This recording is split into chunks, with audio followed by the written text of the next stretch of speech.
Whoa, all right, we are live. Welcome back, ladies and gentlemen, and welcome back, William Bartholomew Hukin. Hey guys. Actually, Hello. I've missed Hi. one of your names there, haven't I? You've missed one and got one incorrectly. Yeah, well done. Nice. Please re-inform me of your full title, sir. What did you say? William Bartholomew Hukin. Yes. It was a good stab. Okay. It was cute. Okay. Will? Your name's not William. No. Really? So- I always call you William. Yeah, That's no. not even your real name. No, I just assumed. I take it as a term of endearment. I thought you On knew your actual and was birth- being cute and playing on it, but No. I guess you were just misinformed. I just don't think I've ever known or asked. I think I just incorrectly must have assumed. How rude. So on your I'd birth say. certificate, it says Will, not William. It does. On Wow. my birth certificate, it said Will Bartholomew Hukin, and now it's Will Bartholomew Marison Hukin. I remember because Fancy stuff. you added a name in respect to your grandparents I or did, something yeah. along this Well line. remembered, thank you. Yeah, I don't know what your name And is. how are we I don't know here your on the first name, podcast? but I know, You know, I know you your of lineage. You know of my lineage and my successes before me. Yeah. So, welcome back to News of the Week podcast, sir. Thanks for having me. Now everyone knows my life story. Welcome Here we back, are. ladies and gentlemen. We're on camera. We're also on audio. We're on YouTube, Spotify, Apple, iTunes, etc. And we're having a grand time. We missed last week, and it was my fault. I was having a bad time, but we're back Yeah. now. I mentioned on News of the Week before that, where we had Dave Pearson for the second time to us, but the first time to the listeners, because one of the podcast recordings failed. Boo to that. Didn't it? Which, let me just have a little... Yes, it seems like we're still on at this minute in time on this episode. Don't jinx it. And I did mention that I was having a bad time in life. I wasn't... Things were feeling a little bit rocky for me Blue. at that minute in time. But now we're back! At full power. We're back and on top form. We're cooking on It's almost gas. scary. We're running on steam. This top form. We've got coal going in the engine. Yeah, I've never seen better form. We're back in... I've seen mean better form, but I've seen me do RDLs and that's better form. better than my form. Fuck yeah, bro. What? I'll at you at that. Let's go. Will you? Yeah. Interesting. I feel like they'll be equally good but different. I feel mine's better. For what reasoning? Because If it's going to be a call out, back it up. I don't bitch. want to be it's not a call out on you. It's because it does sound like a dick move now, but I didn't think we'd get down Let's into go! it. All right, Let's bro. go! Because of the load difference, just because of the sheer. Because you can do more weight. than me, is that what you mean? but not because of the weight, because of the drive and the feedback you get from heavy weight, i.e., how much better you can use the muscles in the movement. Do you know what I mean? I understand. Yeah, that's all really. I I'd guess. call out for being weak. I guess. Come on, bro. I guess. All right. The news topics of the week, before I forget once again, are going to be from Red Publications, 11 common home workout mistakes to fix. So, I like this. yeah, I thought you would, to be honest. I'll just read out what they say people do wrong, and we'll just discuss. As we do. They give little paragraphs and elaborations on the points. I've not written those down, to be honest. I've just taken the points, and we'll just go at it. We'll just give the correct answers regardless of what they think. From the Daily Mail, is there any diet pill that can help you lose weight safely? From Men's Health, 7 diet hacks to take your exercise game further. So things you can do with diet to improve your exercise. From the Daily Express, exercise, maximize results through regular movement, workout tips. An article about consistency on exercise. And then lastly, from the Daily Express, Dr. Michael Mosley on top foods to help burn fat and feel fuller for longer. Look at that. Michael Mose. Do you know Michael Mosley? I don't know. Really? He's one of the probably most famous nutrition people in the UK, most likely. Why I don't know. He's like a celebrity personality as well, though, and I know that you keep up with researchers and trainers and scientists. But it's all training. I don't think I follow one nutritionist. He makes TV documentaries about nutrition. But he's also invented a few diets. Cool. Do you know the 5-2 diet? Yeah. He invented that. Oh, that's nice. That's his diet. 5-2 diet's not a bad diet, actually. No. He also for invented sure. the Fast 800, if you know that diet. Not specifically. Poor diet, in my opinion. 50%. Yeah, some things he says are good, success. and some things he says I'm like, what? Kind of like some people. Kind of like a lot of people. And yeah, I think we'll find that this article is going to be the same. And then we've also got What's Better, one from me and one from you, Man. Will, sir. And then Move of the Week, which I am currently unaware of. Oh yeah, exciting stuff. Which I am currently unaware Fancy of. pants one this week. You have an exercise prepared, do you? I do, sir. All right. First, before we get into that a little bit though, how's your week been, or 2 weeks been since we were? Well, I've seen you quite a bit for these last 2 weeks. It's been nice. We've been hanging out, man. You have actually, and you know what? You've been very supportive to me through this time, and I really do appreciate it. You're actually a really nice guy, and I already knew that before, and I know we're friends and stuff, but you're actually really supportive and nice. Yeah, well, and a lot of people have been really nice to me throughout this time. Good. They have, honestly. Nearly every single day of my life, someone's called me or texted me and said, "Hey, you should come and meet," or "I'm coming to meet you," or something like that. That's nice to have, isn't it? Nice to be wanted. Yeah, even my clients as well, like that, have been meeting up with me quite often. I think clients do help with that because they need you when you're feeling unneeded or something. It's a nice little like, okay, that's nice. I've helped someone today, yeah. Yeah, in this instance though, they're helping me. They're meeting me not for business, just for personal, just because I've been having a little bit of a tough time. But yes, my last 2 weeks have been good, thank you, mate. Have they really? Yes. I also have had a couple fun little things happen, but mine were taking a negative more to a positive, so the opposite way around to yourself. But that is going to conclude all next week, and then I'll not be here for next week, but then I'll be back after that. That sounds very aloof and weird, and it's because it is a bit aloof and weird, but I think you know the details. You've got some hospital stuff going on, basically. Yeah, man, yeah. And it's going to be a good time to get it all sorted and finished and done with, and so I'm happy about that at the minute, Yeah, it sounds good. And you're more chipper, you've had a better 2 weeks? I'm feeling better. We're getting there. Yes, I'm feeling better, sir. I'm feeling better. Work's going well. The 6 Step Slim group's going well. I've got a few more online one-to-one clients for various things, which is really nice. I've got just loads of work to do every single day. We're back podcasting. I'm back online making live videos on Facebook and stuff like this, and putting stuff on the old Instagram. Oh yeah, I'm a regular subscriber now to the YouTube channel, as I should be. Are you? I realised I wasn't, and that's probably not good for marketing. That's nice, because we only have I'm not even exaggerating, 80 subscribers, which is the same as having none. Yeah, agreed, agreed, yeah. In the grand scheme of the world. As is probably up to like 1,000. We get more listens on Apple, iTunes and Spotify and stuff, and I do personally on Facebook and on LinkedIn as well, and not on Instagram either, because I've only just started Instagram. Instagram and YouTube have just started, literally, and not much happens there on the Slum Society pages. So if you've got Instagram, anybody listening, or if you've got YouTube, go follow us there. You can see completely different content, and it's good. It's just as good as all the rest of the content we produce. It's just that, as of current, not many people know about it. Which is a sad thing. Yeah, and we are on audio now, but I like to listen to my podcasts on YouTube and see who's talking sometimes. Yeah, when you've got the time, it's nice, but there are only a few that I do like that. Yeah, sometimes you just got to get where you got to get and listen. Yeah, I don't sit and watch the podcasts, but I have it on YouTube. And then walk around, don't you? Yeah, I've got YouTube Premium, so you can close the phone or whatever.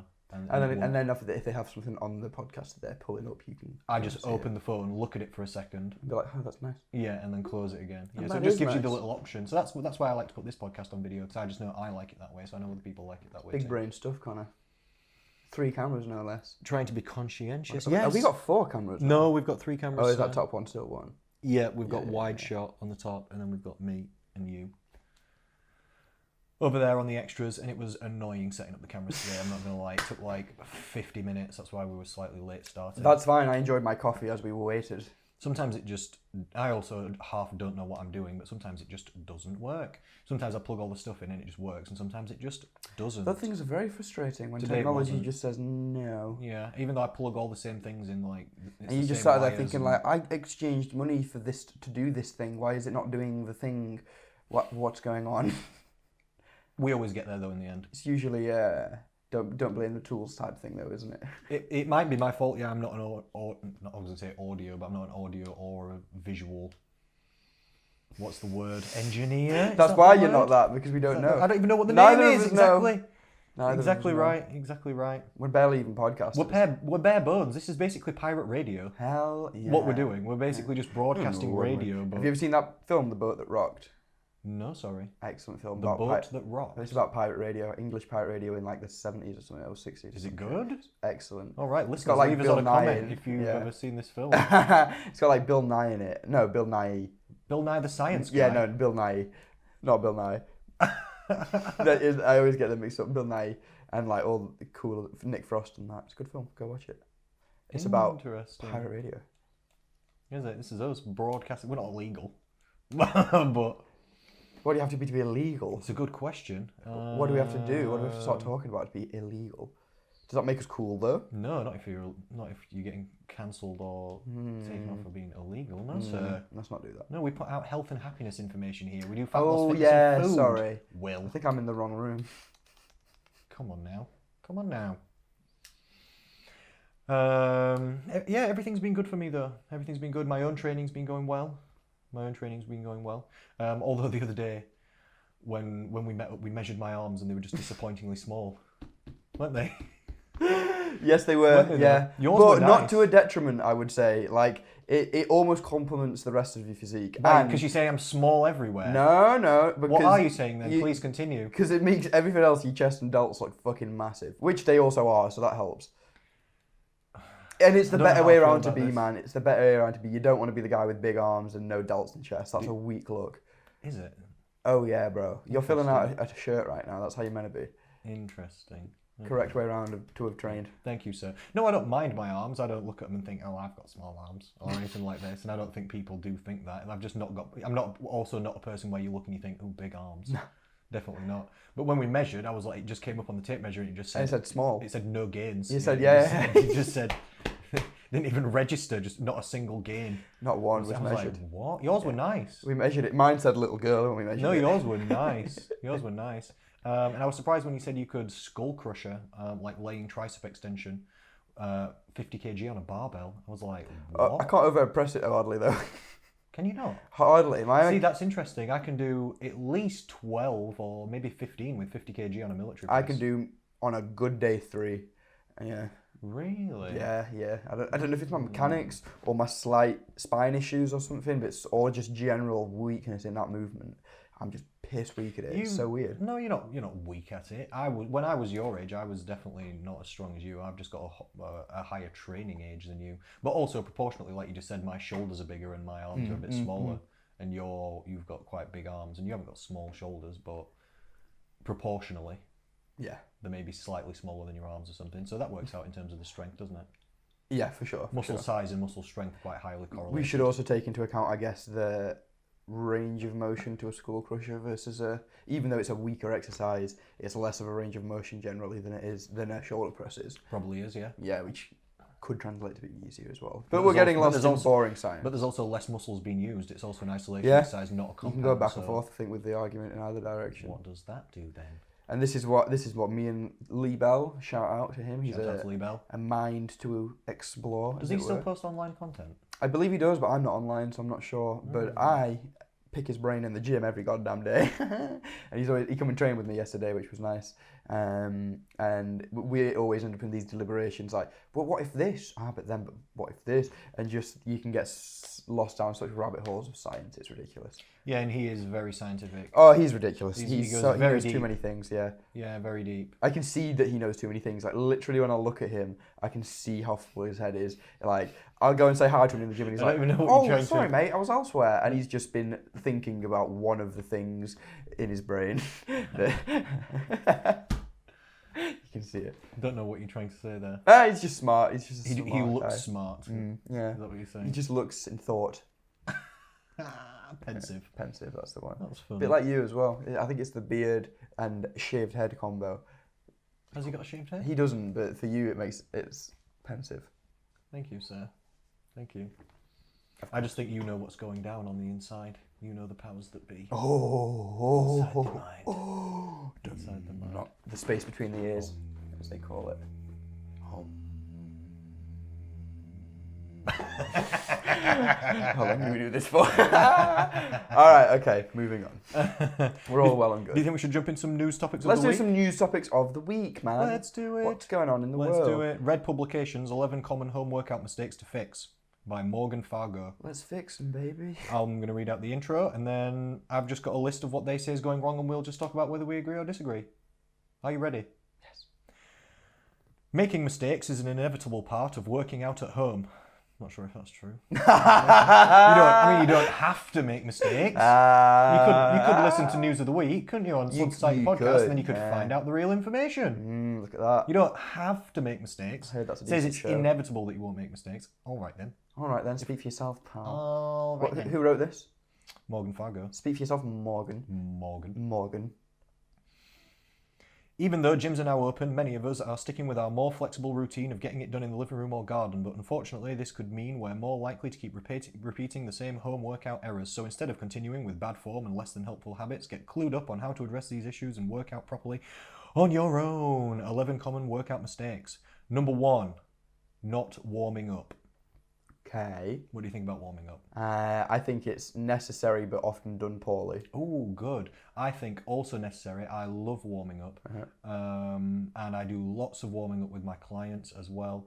But I would say overall, I agree, people undervalue this. Not to do with home workouts, to do with all workouts. Yeah. All the workouts. And I'd be hesitant to just say it's good because I know that people take that, generalize the answer and put in their brain what they think a warm-up is, and then they're like, oh, that's good, that's done. But it needs to be specific is the thing. Yeah, and by the way, when we're going through these points, like this one, I've not chosen this article because they're all wrong or anything. I think some of them we might think are right, some of them we might think are wrong. I think this one's right, but go on then, you explain to us the specificities of a warm-up then and how to warm up properly for, preferably, you either choose one type of exercise or maybe another if you want to, or I could do one for the next. Okay, for sure. Just go for it, but run us through what you think a warm-up should be like. Well, generally there are two types of warm-ups, a general and a localized warm-up. A general warm-up would be jumping on the cross trainer and just doing 10 minutes of steady state cardio before you work out, and that's not necessary but would be a good idea if you feel cold, if you want to get your head in it, if you generally like doing it, if you have sat down all day at work and you want to come in and get things moving first, if you feel lethargic and you need to wake up, all good reasons to do. Or if you're a bit stiff, yeah. I find it loosens off a bit. If you're sore from the day before, send some Definitely. blood around the body, all these, so many reasons, and they can boil down to just being as simple as I want to do it is enough reason to do a generalized warm-up. And then after that, you know what you're training. Say you were training chest and you're starting with bench, then that means that you need to locally warm up your everything to do with that, which in that case would be the pec muscle, the tricep muscle, the shoulder muscle to an extent, all the surrounding things. You wouldn't want the bicep and the lats and the shoulder stuff to be cold, so you'd do some rotational stuff for the shoulders, you'd do some general warming up of, even when you got to the exercise itself, bench, you'd start with the bar and then work up in increments up to your working weight. The heavier you go, the more increments you do. You know, there's real specificity to it and the devil's in the details, but that would be a generalization of the approach to make sure that, you know, you just pick the exercise, warm up the muscles around it, make sure you're feeling good with the technique, and then get up to the weight bit by bit. I completely agree. My warm-up for myself and for my clients has a couple of stages. Sometimes if the clients want to, they'll do like a little cardio warm-up, like you said, just a general cardio thing. For myself personally, I don't really do that bit. Sometimes I do, I guess. Sometimes I do. But not too often. I only really do it if I'm feeling tight or sore. Really, something like that. Yeah, I don't tend to do general warm-up stuff. I like to start off with a little stretch out, and I don't consider that, like you said, the specific warm-up. It's just, for me, if I'm doing upper body and if I don't stretch my shoulders first, I just feel like things are not in the right position. You love that stretch, don't you? That all kinds of stretches. I've stretched my shoulders before I even arrive at the gym to even do that.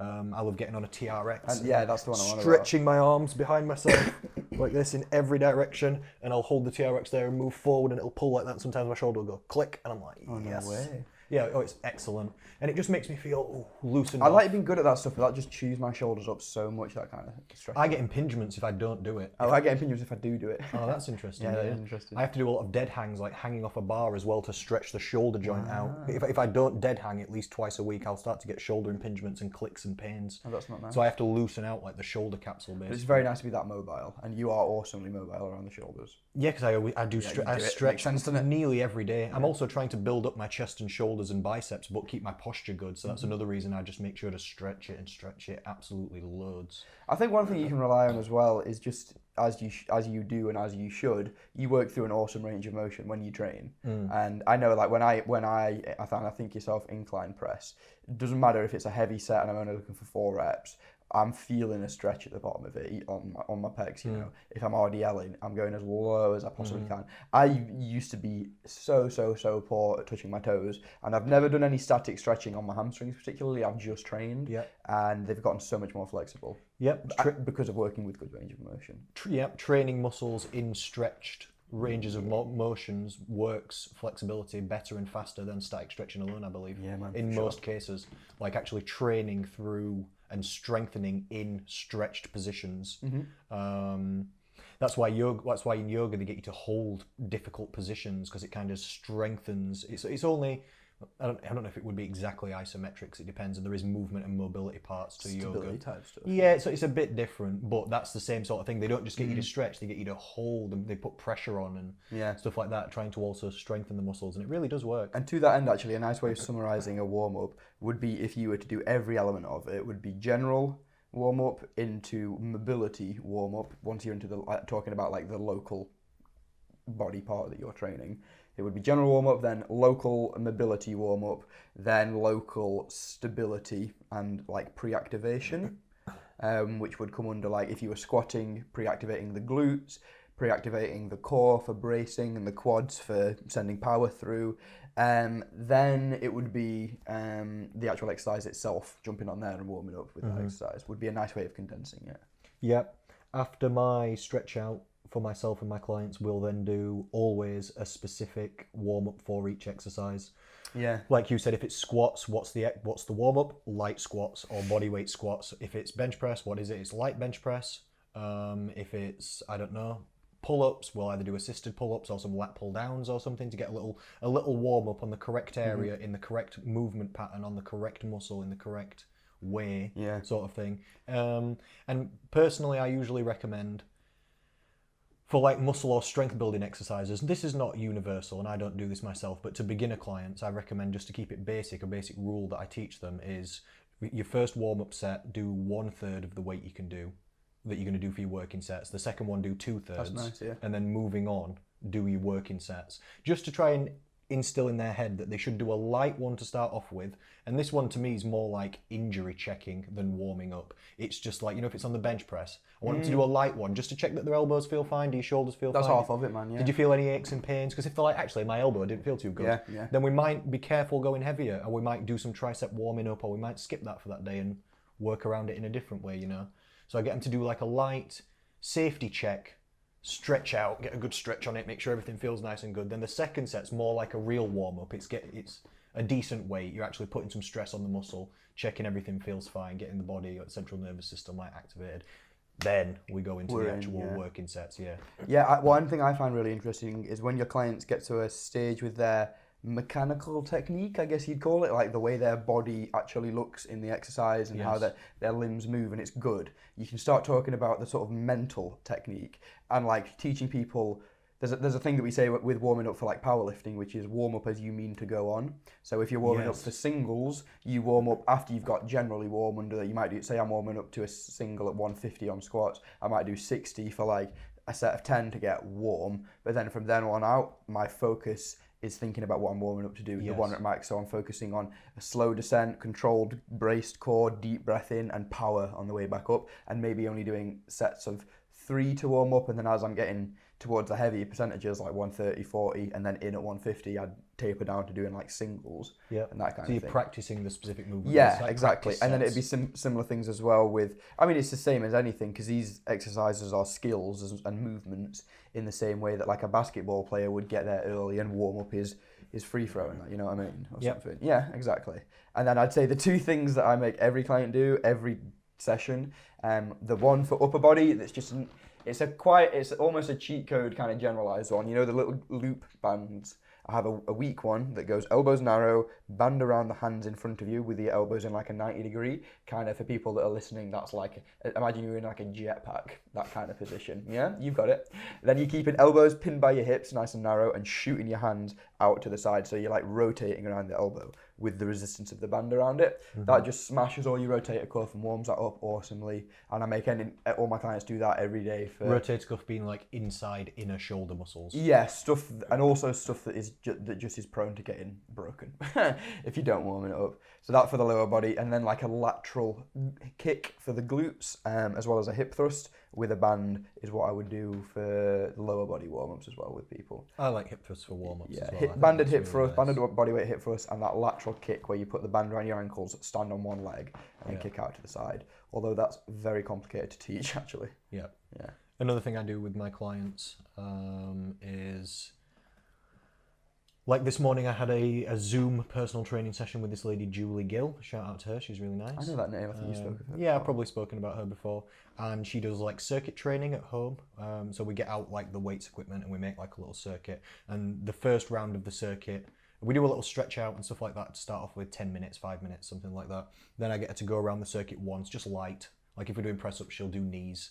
If she's doing exercises, she'll use light weights or body weight. And then the second time we go around the circuit, we start doing it harder. Perfect. Then after that circuit, we assess, are we going to make it harder or did she almost die? If it was too hard, we can take it down a bit. If it was still that wasn't too hard for you, we can add more exercises or add a bit more weight or, you know, and then just keep going around. That's how I do circuit training. Keep sending people around the circuit, and every round assess how hard or easy it was, and we just go around it. That's literally the perfect way to do it. Yeah. We just go around the circuit as many times until they can't go anymore. You know, they don't want to. Louise, the lady that owns the tavern, she's been part of your program. Yes, Louise Singleton. My client now. Yeah. And we do exactly that. Pick 5 exercises, 2 upper, 2 lower, 1 accessory. Great. Go around it once as a warm up. Go around it again as a working. Yeah. Wait for it to complain a little bit, and then make it go heavier. I've told you this before, but one of my favourite things to do is with my clients that are a bit more advanced and they know what the deal is. We do I pick one, you pick one. Oh, that's nice. To build the circuit, or they pick first, then I pick second. If they pick something easy, I'm going to pick something real. That's a nice way of getting them to think about the exercise as well. Yeah, exactly. Yeah. Because that's one thing I find I'm bad at as a coach is handing off like the names of exercises to people. Almost, I find after maybe sometimes a year, my clients still don't know the names of things. And I realise that's my fault because on day one, I say what it is, and then I just write it down and set it up every time. And ever rarely even tell them that's what it's called again or something. I just show it them, and then I realise that I forget to teach people what things are. So I think that's a nice idea to get them thinking and remembering what exercises actually are. Interesting, yeah. It's a little game. And it seems like that might work. I make sure that it's well rounded. So if they pick all upper body, I'm just going to pick all lower body. I'm going to say, because you say I pick, you pick, but it's I pick, you pick, and then I decide if you pick.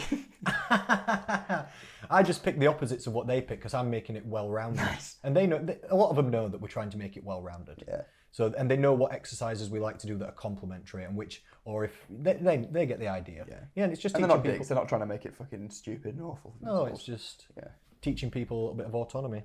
Yeah. Anyway, that's only 0.1 out of 11. I know what we like. I've been thinking so that's too much on one. Let's go. So 11 common home workout mistakes. Number 2, doing too much too soon. What do you think? No. You don't think no? I think sometimes. I don't think so. Do you not think? I think, when people go to classes and stuff like that, beginners, I'm assuming it's beginners, this. I mean, I'm always assuming everything's beginners, to be honest. Well, if it's doing too much too soon, you could only do too soon if you were a beginner. Because you got small arms. It's because I train Somehow. William. That's not your name. I'm sorry. I'm going to try and stop. I'm going to try and stop doing That's that. why I'm saying you've got small arms. Until you get my name right, see. It's a nice arm, bro. It's a nice arm. But no, I think you might be right. Maybe. I don't know. Yeah. There's no right and wrong, I guess. I was just. It says doing too much too soon. So if you're doing it too soon, I assume you're a beginner. I just don't see what you could do too much of at home too much, particularly. Like, think from an injury point of view, you're usually working with body weight and stuff at home. And when you're moving your own body weight, you're far less likely to injure yourself than if you're moving an external weight, if that makes sense. Yeah. It's not black and white, I understand. It's not black and white at all. I'm thinking like beginners, you know what they usually do? They put on insanity or like... Well, from like a cardio point of view is where beginners usually kill themselves. Yeah, they're like, we'll just chuck 30 burpees in and it'll be grand. And it won't be grand. Maybe in the gym as well, beginners go in and they do like 1,000 exercises when really they just need to do a couple of things right. That I would agree. If you decide gym, That's the way I'm thinking. Yeah, I'm thinking all exercise really. I think some beginners they've got a lot of willpower and gusto and I will make a change attitude, but the actual application of it could be improved. I think maybe, I'd think overridingly, I say go hard at home. I say go hard from day one, personally. I say go appropriately hard. Fair, yeah. I think maybe listen to Connor on this one. Number 3 is ignoring modifications. It means ignoring sort of different ways to do exercises that work for you. I think I think that's a good point. I would agree. Also, Yeah. I was taking that more as ignoring like modifications of exercises, like how you could take a hard push-up and elevate yourself to make That's it. exactly what it's saying. Right, okay, yeah, cool. Yeah, Yeah, very so good. if the person on the screen, say you're doing a home workout copying, is doing full press ups and you can't do knees, or Yes, yeah. you know, you use, someone's doing burpees, you've got bad knees, or you don't like jumping. Some people, it's not a good idea. You can do the burpee, but you don't have to jump. Yeah, Just put your arms in if the you air did a and go back burpee down. on like the poof and didn't do a push-up, because you can't do a push-up yet, so you're just doing like a leg in out and then a mini little jump. That's great. Yeah, some people just they go into all fours, put their hands down, step one leg back, step the other leg back into the plank position, then step the legs back to the all fours and go back up and hands in the air. Yeah. No jump, no press up. That's fine. It's just altering the exercises to make them work for you, isn't it? Yeah. That plays into a little bit doing too much too soon, I think. So a lot of people do that in classes as well. They'll join like boot camp. They're like a beginner and they're like, oh, I'm going to join boot camp class. And then they're just trying to do all the hardcore exercises at the same pace as the instructor and everybody else that's been going there ages. Then they Which feel is bad. so fair, I get it, But then they feel bad that they it's not can't, or great. they don't want to look like they can't keep up, and it's just a bit ridiculous. yeah. One lady did complain to me once that she joined a boot camp and she just couldn't do it at all, and she was just absolutely dying. And I said, it's called boot camp. It's got an army name. It's not that you're unfit. Yeah. You joined something that's named after true. the army. It's outdoors in a park, for the love of the Lord. It's for hardcore people only. That's a difference. I think in gym classes, the PT should always strive to have a progression and a regression to every exercise at every Definitely. station, so that's an option. If it's a privatized sort of thing in the park that people are paying to come to like that, then you kind of get what you're paying for, I think. Some classes are just for beginners and some aren't. Exactly, and that's the point, isn't it? You do get some like that. I remember one lady complained to me about she joined one of the running clubs in Sheffield and she couldn't keep up and thought that it wasn't very inclusive. And I said, it's not that it's not inclusive, it's just that there's different levels of running club. And if a beginner joins, everyone can't slow down their own training. You have to just ask them, tell them I'm a super beginner, is it appropriate for me? And if they might just say, no, it's for intermediates. Because we run 15k at a decent pace. Yeah. If you're on 3ks or 5ks, it's just not right. It's not against them or against the person. Never is. It's just different training for different people, isn't it? You just got to find what's appropriate. Next one. Yes, please. Number 5. Number 4. Nearly skipped one then. Performing exercises incorrectly. Yeah. Yeah. A lot of people do a lot of things wrong. It's true. Yeah.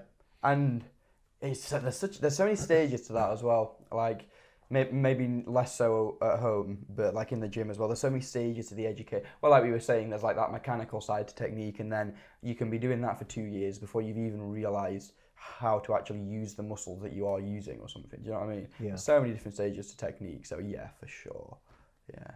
Yeah. So definitely be careful with your techniques. If your technique's not good, then the work to reward ratio is wrong. That's nice, yeah. You get and the risk to reward ratio is also high, skewing the wrong direction. Yeah, so you're putting in a lot of work, but you're not actually getting much reward, and it's quite risky to do it wrong. Well said. I think that's nice and concise. Yeah. Using techniques, good techniques, one of the most important things of it all. Yeah, that's a good way of putting it, because everyone always harps on the sake of good technique for safety, but good technique gets good results as well. That's definitely true, because it challenges the muscles in the correct way. Exactly, yeah. And the correct way is the safe way as well, because if you get injured, that gets you way less gains because you can't actually exercise.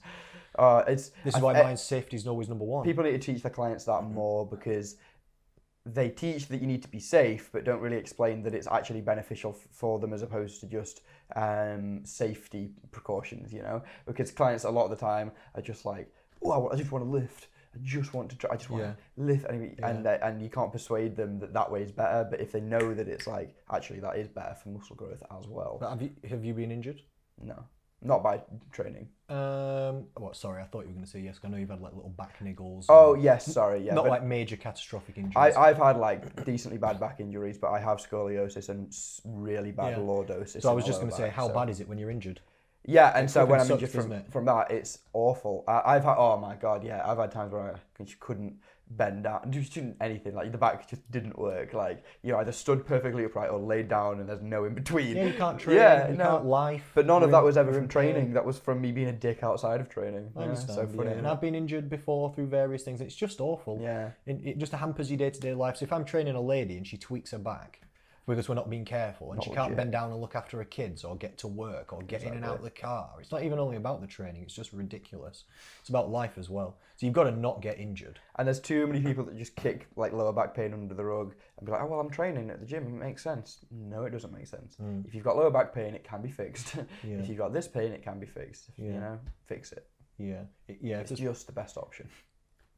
Yeah, that makes sense. Yeah. Next one, number 5, not taking recovery seriously. I guess so. Yeah, I think that's a decent point. Do you? Yeah. What would you class as good recovery then? Maybe a couple of points? I'd say movement after the session. Ooh, that's interesting. I'd say protein after the session. Good, yeah, good. Hydration. Good. After the session. Prolonged after that. Rest after the session. Yeah. Good sleep, that would be mainly. Sleep's the main one. Yeah. I didn't think you were going to go there. I was waiting for it. I think he's got to say sleep. Come on. Come on, Connor. Sleep specifically between the hours of like 10 and 6 as well. And then food the next day. Yeah, cool. Yeah, so food, maybe foam rolling, active recovery on a bike if it's. But then we're kind of talking more about home training and stuff, aren't we? Yeah, but I guess you can do light this too. movement and walking, stretching. Yeah, food, I agree. Carbs, proteins, lovely. Sleep, rest. A combination of all the best things. No food and food, rest and movement, sleep, and all just everything. Yeah, definitely. Number 6, focusing too much on one type of training. Yes and no. I think that's I depending think on yes your and goal. no, yeah. You could be doing the right training for you, and you could focus on it for a while. 1 year, 3 years, 5 years. Yeah, I think if that's you a just did correct strength training for 5 years, would that be a bad thing? I don't necessarily think so. If you were trying to get strong. Exactly, not if this is your goal. So if you're trying to do you yoga, could then, yeah. overly focus on one type of training. Like if you just do high intensity body weight, could be maybe better, but maybe that's what you need for that period. You never know, do you? Yeah, that's an interesting one. That's subjective, I'd say. Yeah, all right, fair. Number 7, this is a correct one in my opinion. Investing in the wrong equipment. I think so. I don't think people buy the correct home equipment very often. And I think we're getting out of that fashion with smarter and smarter advertising and less invasive, like buy this squat stool that you know the type, the type. This just has like a band attached to it and an style. assistance to a squat or something that they can already do body weight. It's literally they're buying a tool to regress their day-to-day movement and expecting it to increase. These things upset me. Yeah, I don't know if there's less of that, to be honest. You just might not be in those worlds. There might be maybe more. It's like bullshit products that you can buy. Yeah, for sure. But there is also more correct information out there, and people do know more about like resistance bands and home dumbbells and. Exactly, I think there is more going. Yeah, with like there's social more good media stuff going on as well. Because before it was conglomerates and corporations and just bigger things that were just like, this is the world and here's how we push things to the front of advertising. But now little people like myself, little arseholes, can jump on the internet and go, actually, but wait, this is crap, and things like that spread a little bit. But yeah, so many things are like. Well, I don't know, like some people would enjoy walking on a treadmill at home or something, but personally, the amount you're going to spend on a treadmill when you can go for a walk outside and you could have filled that space maybe even with a power rack and then you could, like the extremes there is that you've got a treadmill that you could do what you were doing outside already for free, or with a power rack you could nearly train a power rack being like a weightlifting station. Yeah, and bar and weights and stuff. You could basically train to go to a powerlifting competition with just that. You know? Could be strong and fit and healthy forever with just Oh that. my god! And walking and running have a good outside. time and enjoy it and have fun. Walking get and running so strong. outside is more effective than treadmill anyway. Exactly, bro. And even anatomically, it's better. And again, for I'm you. not against treadmills. I have some clients that have treadmills at home and they do use them, and I wish I had a treadmill used them at when home. I was cutting. Yeah. Excuse me, I wish I had a treadmill at home. Yeah. Only because it rains a lot in I think England. at a certain point, for sure, add it to the collection. Once you get to that point, I've got loads of actual good weight this equipment. is it. You already so have a gym. Yeah. Yeah, exactly. At home, yeah. So because it gets to the point where you wasn't my first just would choice. want to finish your session and do a 15-minute walk, and that's not like, I don't want to get that on to go around the same block I'm doing forever. I want to look at my phone or watch something and do it. But they're the people that are doing it every day. And they already are training, and that's when you get a treadmill. For me, it'd be for walking when I'm talking on the phone to clients, and I could probably film live videos where I just chat to members inside my group while walking on the treadmill. Yeah, that'd be nice for you. One of my dreams would be if I could be walking on a treadmill while I'm on live video into my group, we're just like discussing like this is news of the week. I do weekly news a couple of times a week into my group where I just talk to the members about what they've been doing and what I've seen in the group, and I've seen this person doing this good, and maybe we could do this a bit better as a group, and stuff like that. If I'm walking on the treadmill and behind me I'd like a green screen and I'm walking Beach. Yeah, one day I'm at the beach, one day I'm on the Great Wall of China. That's so good. One day I'm underwater. One day it's me in space. I'm walking through a jungle. I could wear outfits. Silhouette as well, though. It's just gonna be so crisp, and you'll just be there. Green screen's amazing these days as well. There's you can do really good backgrounds you can get. I'd love that. I saw a thing of a guy trying to pull off a Zoom meeting or something with a green screen. He had a backpack with a green screen on it behind him, but he was on a bike and he was doing fucking downhill jumps shit with this screens. So on the screen, that's got to be a joke. The background's his like office, and he's just sat there, but then his head's like and going like around the screen like this. This is what you should do. That's a joke, isn't it? No, it's real. You can see the video. He's on his bike doing it. But he was doing that as a joke. He Oh, didn't yeah, actually for sure. think that anybody was. Yeah, come on. That was fooling people. All right, good. Yeah. Just checking. But what were we saying? Was that the equipment one? Yeah. So people buy the wrong type of equipment. So you hit us with a couple of pieces of home equipment that people should or could get then that are decent. Heavy bands. TRX. Wait. We need to go back 1 second because you're right, but we need to be very specific because when you say buy resistance bands, you know what people buy? Those TheraBand. What is it called? What's that one that's not joined as a loop called?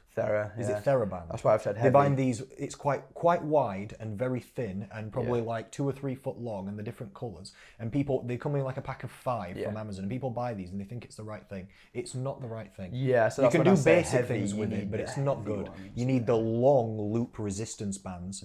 They're a million times better. Pack of 4.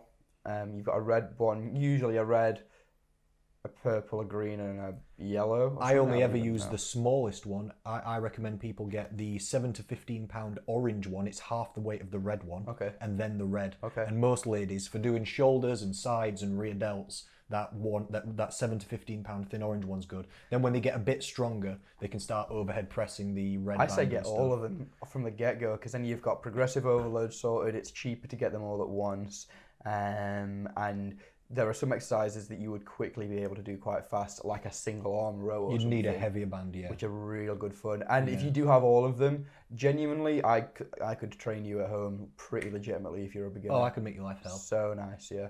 Do some fun stuff. I could ruin your day with a good set of bands, yeah. TRX, I would say, is an excellent choice. You're exactly right. TRX, not specifically TRX because that's a brand, but really it's a suspension trainer, isn't it? Yeah. And I don't necessarily, I'm not for or against TRX, specifically the brand, but they're very expensive. But you can get a suspension trainer for 35 quid. Oh, I made one for my mum when I was like 15 to get her exercising. And it was like made out of, I'd stripped like a tubular like handle off a pipe or something and like got 2 of them, ran some rope through it and then made like an adjustable knot, like a noose's knot. You just, and then just rope. It's literally rope and handles. Just make your own if you want. Simple. Yeah. And that works super nicely. I've mentioned this before, but during lockdown I gave my clients free personal training sessions because I wanted them to go spend the money on specifically a thin orange band, the long loop resistance one, the red band and the TRX. And then round 2? The bands are about 6 or 8 quid each. Oh yeah. TRX is about 35 quid. So for 50 quid, with the TRX and those 2 bands, especially because the TRX, I'm sorry, I should say suspension trainer, sorry. The suspension trainer you need is one that attaches to a door. So you put it through a door and then shut the door. You can also attach the bands to the loop at the top and then do push downs, straight arms, rear delt pull aparts with it attached onto a point. And honestly, like the turn around and triceps. The and breadth of loads of stuff stuff. That gives you is sit down and do lat pull downs with it and single arms off the really good. You can do almost everything. Yeah. So suspension trainer is amazing as well. Adjustable dumbbells, quite nice. Yeah, if you're starting to get towards weights, adjustable dumbbells would not be that the best expensive. thing. Those spin lock ones where you spin the locks off the ends. Not that if expensive. you have the space, the money, and like the correct, like I'd even say flooring for it. You need like a garage, like a concrete. The first thing could be barbell and plates as well. But that is something that does it's a bit of an investment. Bit more expensive, bit more space. Yeah, I mean that's usually bit more technique required. You wouldn't see someone getting into fitness do that generally. You tend to find people come away from gym training and they're like, well, I need to keep lifting. Yeah. And then you get yourself a barbell. Yeah, because that's getting into real heavy duty equipment. Yeah, and that's cool stuff, and that's fun, and and it's exciting when you get there. But I wouldn't recommend people get like those small dumbbells. Fixed. Yeah, They'll where get they're fixed they're really well. small. Like I call them hand weights. I know that's not a real thing. Them pink ones. Yeah, or they're grey and they're like 1-2 kgs. They're like either Reebok brand or Argos brand or something. Just because you outgrow them so fast.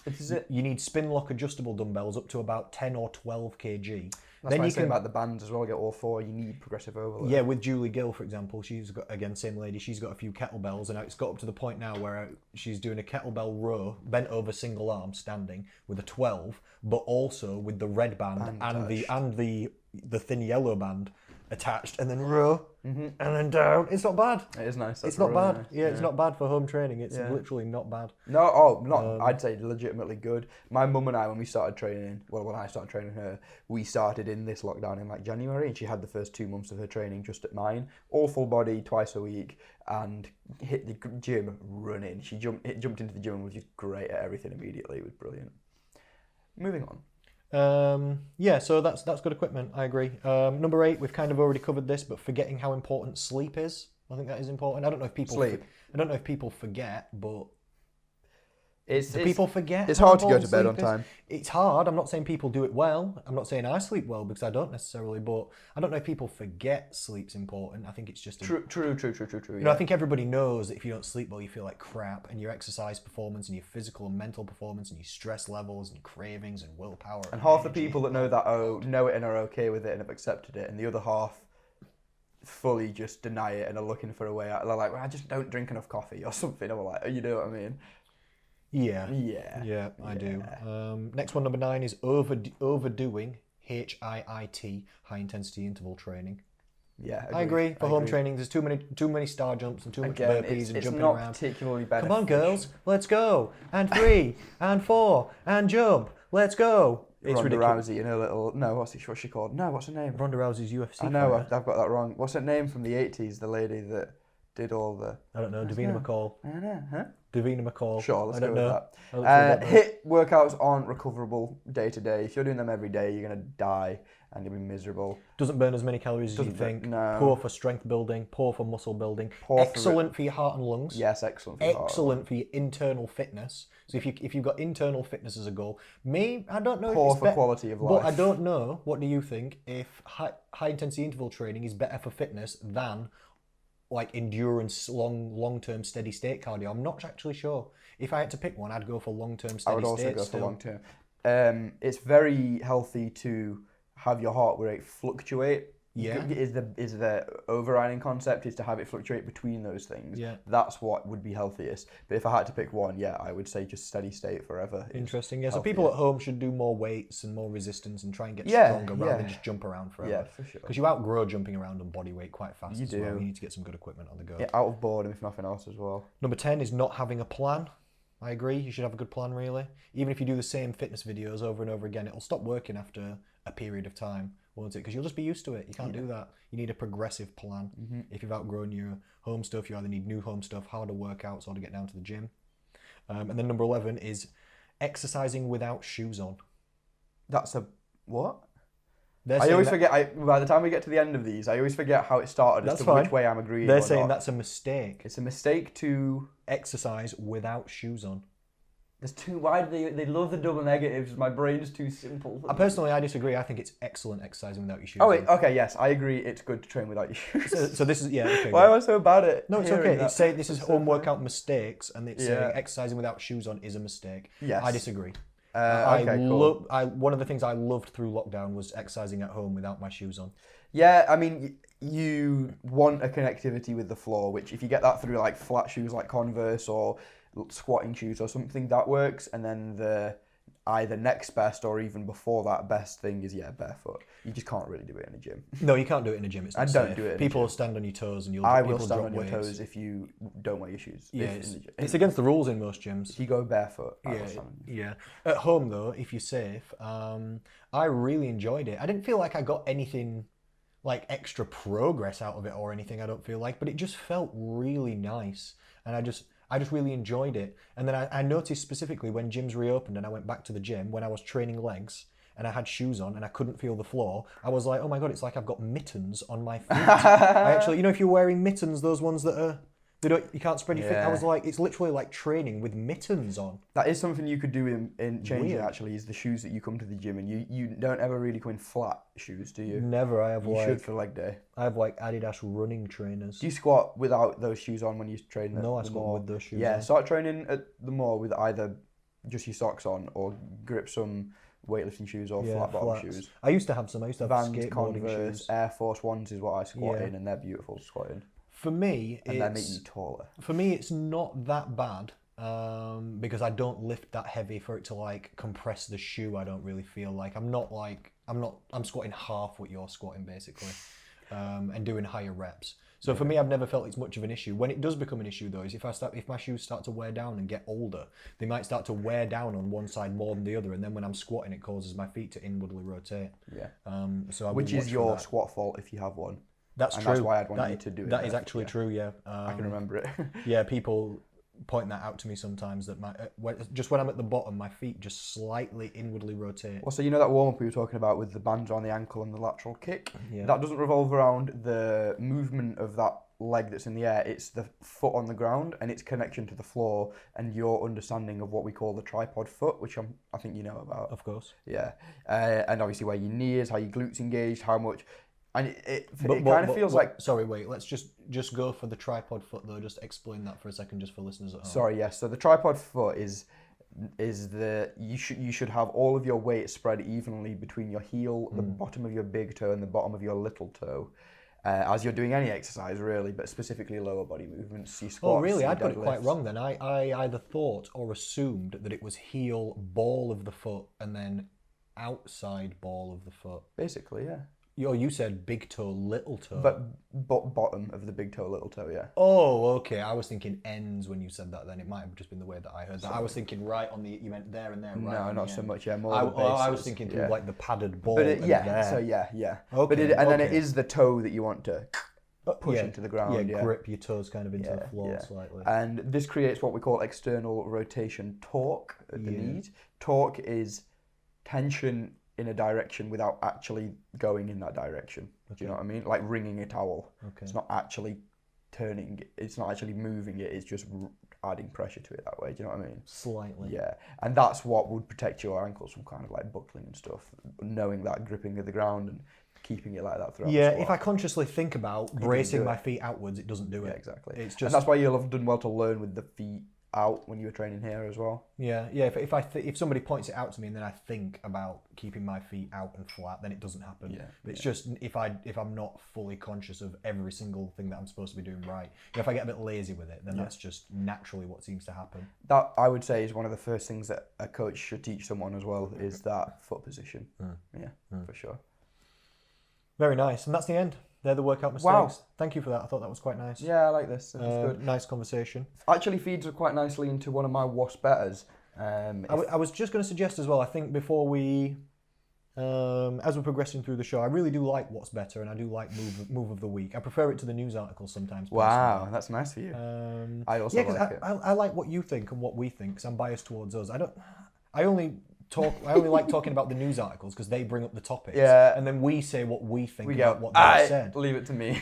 Yeah, so if you've just got things to say or talk about, then I just much prefer that to start with. Well, what do I have to say and talk about using the words that I know? What's better, mate? Oh, this one's kind of interesting. Debate Club. We haven't gotten to the theme tune yet. That was something We've got no jingles and theme tunes. I know I didn't get it. Well, I don't want to rush this. This needs to be something legendary, but also shit. It needs to be real shit. I want it to have like a shit quality. I think I should record you doing the jingle and then problem solved. Then I could play it live. I will come up with a little jig. Right, cool. Connor Rhodes, what's better between set programming, or a bio-regulated / intuitive programming? Definitely the second one. Okay. 100% Go. definitely. But I like how you put it. What were those words again? Bioregulated, did you say? That's what you call it, yeah. Bioregulated. Wow, I don't think I've ever heard that. That's a I've heard it very, called like, auto. you've got to be 10 years into powerlifting to be dealing with those I've heard it terms. called auto-regulated. That too, yeah. But not bioregulated. But that does make sense, bio. Yes, you just go biofeedback. Or what else did you call it? Intuitive. yeah. Intuitive training. No, this is proven in studies to be more effective. It's literally proven to be more I'm glad effective. you know these studies, that's nice. Than set programming. Set programming's good and it has its places and it works for definite. If you're trying to specifically like peak powerlifting or maybe peak bodybuilding, like it's the same as diets where set diets work sometimes. Like if you're an athlete or you're weight making or you're a bodybuilder going into a show, you could have a set meal plan. You know, for just like a few weeks, just make sure everything's just spot on. But overall, intuitive eating is better and gets better results by flipping miles over diet plans and meal plans. And you're saying same with exercise, yeah. Same with exercise, yeah. You can follow a training plan, do a month one or a 2 month one or a 3 month, or if you're trying to peak or do something or work on something specific, it's good to have a plan. But really what the difference is the thing the plan needs is flexibility and realism. Set programming, especially in the long term, like if it goes past 1 month of set programming, I'm flipping skeptical. Because how do you even know what strength progressions you're going to have been able to actually make by the time it's been 1 month? Or how tired you're going to be? Or how fatigued you're going to be at that point? Or what if you get an injury? Or, you know. And with just from personal training as well, you have to be flexible. Because if I want to do a set program with my clients, it's not always an option. Because sometimes like the bench press is taken. Yeah. Or you want to squat, but you just can't because there's just a massive queue and there's just 14 people that just won't move. So you just can't. So you've got to think on your feet a little bit. Sometimes the clients come in. I want them to squat. They go, God, really? I don't want to do that. So the reason that it shows to be better overall is through kind of like one of the big reasons is enjoyment of the actual training. Like if a client's, I want them to squat on a day, I've got it written down, we're doing squats, and they're like, God, I really don't want to. Or if they've got a knee injury or something, if I force them to do it, they'll perform worse than if I say, okay, is there a different leg exercise you'd prefer to do? That right there, what you said, is how you should quantify it. Like, would I be more productive on another day doing this? Yeah, or would a different exercise suit you better? Because the assumption has to be that you still have a certain amount of volume in a week, a certain amount of actual like body splits you have to do. You know, you're not coming in every day and deciding to hit biceps. That's a very good point. It's not doing what you feel like constantly non-stop. Yeah, that's not it. It's just rearranging the blocks of what you train. You're not getting out of the exercises or the work that we're doing. You can just rearrange the work that you're doing to suit you. Kind of like flexi time at work. You have to get your work done at the office, but you can come in whenever you want and you can do it in whatever order you want. But weekly, you need to get your shit done. So knowing this, do you think there's a time in a training career that a set program would be better? Yeah, like I said, definitely. Like if you're peaking for powerlifting, maybe. If you're going into a bodybuilding competition and you're trying to specifically maintain strength and volume. If you're a beginner following some kind of like structured 1 to 2 month like starting strength style program, you could do that. That wouldn't be an issue. I think for beginners, especially, the thing is that they skip what they don't want to train if they can. And that might be because they just don't want to train it. They're not good at it. They don't understand it. They don't see the benefit to it or something. Yes. And that's where the coach has to step in and be like, no, I've walked this path. And having done that mistake, maybe even, don't do it. Yes. Hit everything evenly, say. I would say would be the biggest thing, yeah. A really nice gentleman called Leek, just, I don't know why his name's not important, just nice kid in real life. Nice name, though. Messaged me recently asking questions about training and said to me, what do you think about this program versus that program? And when we started going back and forth texting about loads of different things for a while. And one of the things he said was that he is training his legs, but he's not that bothered compared to his upper body. Like, he's a young guy. Most guys care about upper body more. And I said the same thing to him. I said, but keep doing it because you're doing the right thing. Because in 3 years, when your upper body looks amazing and your legs are not looking good, get blown over in the wind. It's not cool. Then he'll kind of end up in the opposite situation of you, where you've absolutely hammered legs into oblivion for years, and now you're playing catch-up upper body. Yeah. In your opinion. But that's the fun your way upper body around. looks great. That's the fun way around to do it, I'd say. It's You it's paid kind your of the same way dues, I did it. and now I get to hit Because my legs got big from cycling originally, and then I used to squat really hard and heavy. Took that to the gym and twice let that a carry week. into squats. Yeah, so my legs were always bigger than my upper body anyway, which served me well in the long term because now I don't have to do that much leg training to keep nice, strong legs. Yeah, so for sure. it sets a nice foundation.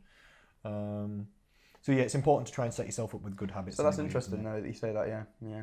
So you prefer intuitive training and more of a I prefer auto intuitive bio eating. Yeah. related approach. I do my own workload as like intuitive work. Like Yeah. I have loads of work to do every single day, but there's no set structure to which way I do it. For sure, yeah. And it's perfectly walking that line between being a hard ass on yourself and being smart Getting about the work done, but being flexible with yourself Yeah, about literally how and just- when it yeah. gets done. But it just has to get done. It still gets done. Yeah, Oh, it's still getting done. exactly. But if you can have a little bit of flexibility and might take a little bit of pressure off yourself. Yeah, and as soon as you can subscribe to the idea that a day off is as productive as a day on sometimes. Like today I'm not training because I don't have the time, and if I was to train it would be at the detriment to something else. I'd miss a meal, I'd have to take the time from somewhere to do that, and there's more to life than training as well, and you don't necessarily want to remove that. But that isn't to say that I'll miss it. That means that tomorrow's on, and then one of the days in the weekend has to get taken up by that as well. Yep. So it just has to be like that. Yeah, not even professional athletes train every day. Exactly. So It's not, again, because it isn't productive. it's not the best thing to do. Unless you're smashing gear and it's your full-time job and you have all the ways of True, if you're on recovering in the steroids, world. or yeah. if you're only exercising lightly, then you could exercise every day. Yeah, exactly. If you're doing intense exercise, not every day. Not every Does that conclude that what's better? I think Got it more does, yeah. points on that. No, Nice.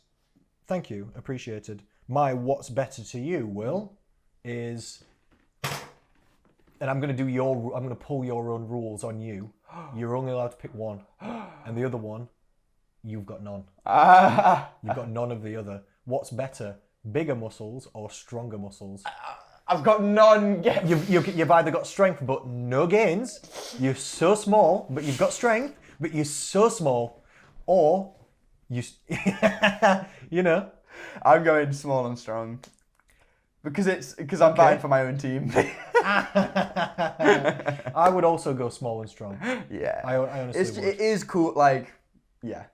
Only because, even though for me, I don't care about my own strength that much, that's only because I've got a perfectly fine base level of strength and I'm not a powerlifter or trying to be the strongest person ever. Yeah. Compared to people who don't go to the gym, I'm probably twice as strong. So yeah. strong. Yeah, and that's good enough for me. So I'm working on the size of my arms, like we spoke about. But if I could only pick one, if you're not strong, that can come up against real issues in actual life.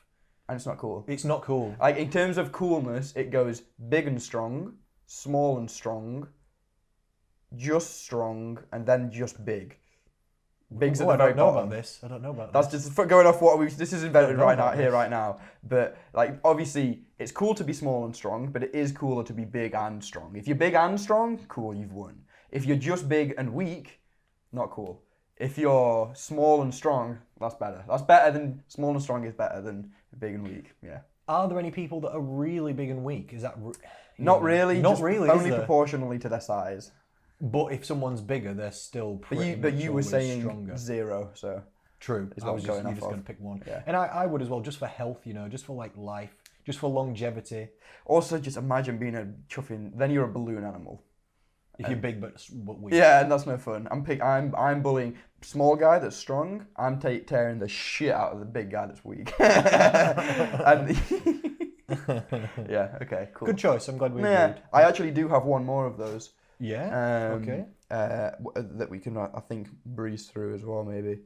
Although I don't know, this is interesting, and this one feeds more back into what we were talking about. It was one of the points kind of from earlier. What's better between foam rolling and stretching, static stretching? Stretching. Really? Yeah, foam rolling's not a thing to me. Interesting. I choose foam rolling. I think foam rolling's minimum 50% fake. I think it's 50%. I think you're 100% right. I think it's 50% not real. I think you're 100% right. But all that means is that what we once thought the legitimacy of is halved. So it's still 100% legit at what it's legit at. It's just forget the bush. I don't think it's legit at much. I'm not a believer in foam rolling particularly. I'm not a massive believer. That fits without how we train. That makes sense. Sorry, you're not a massive believer. No, you go first then. You convince me.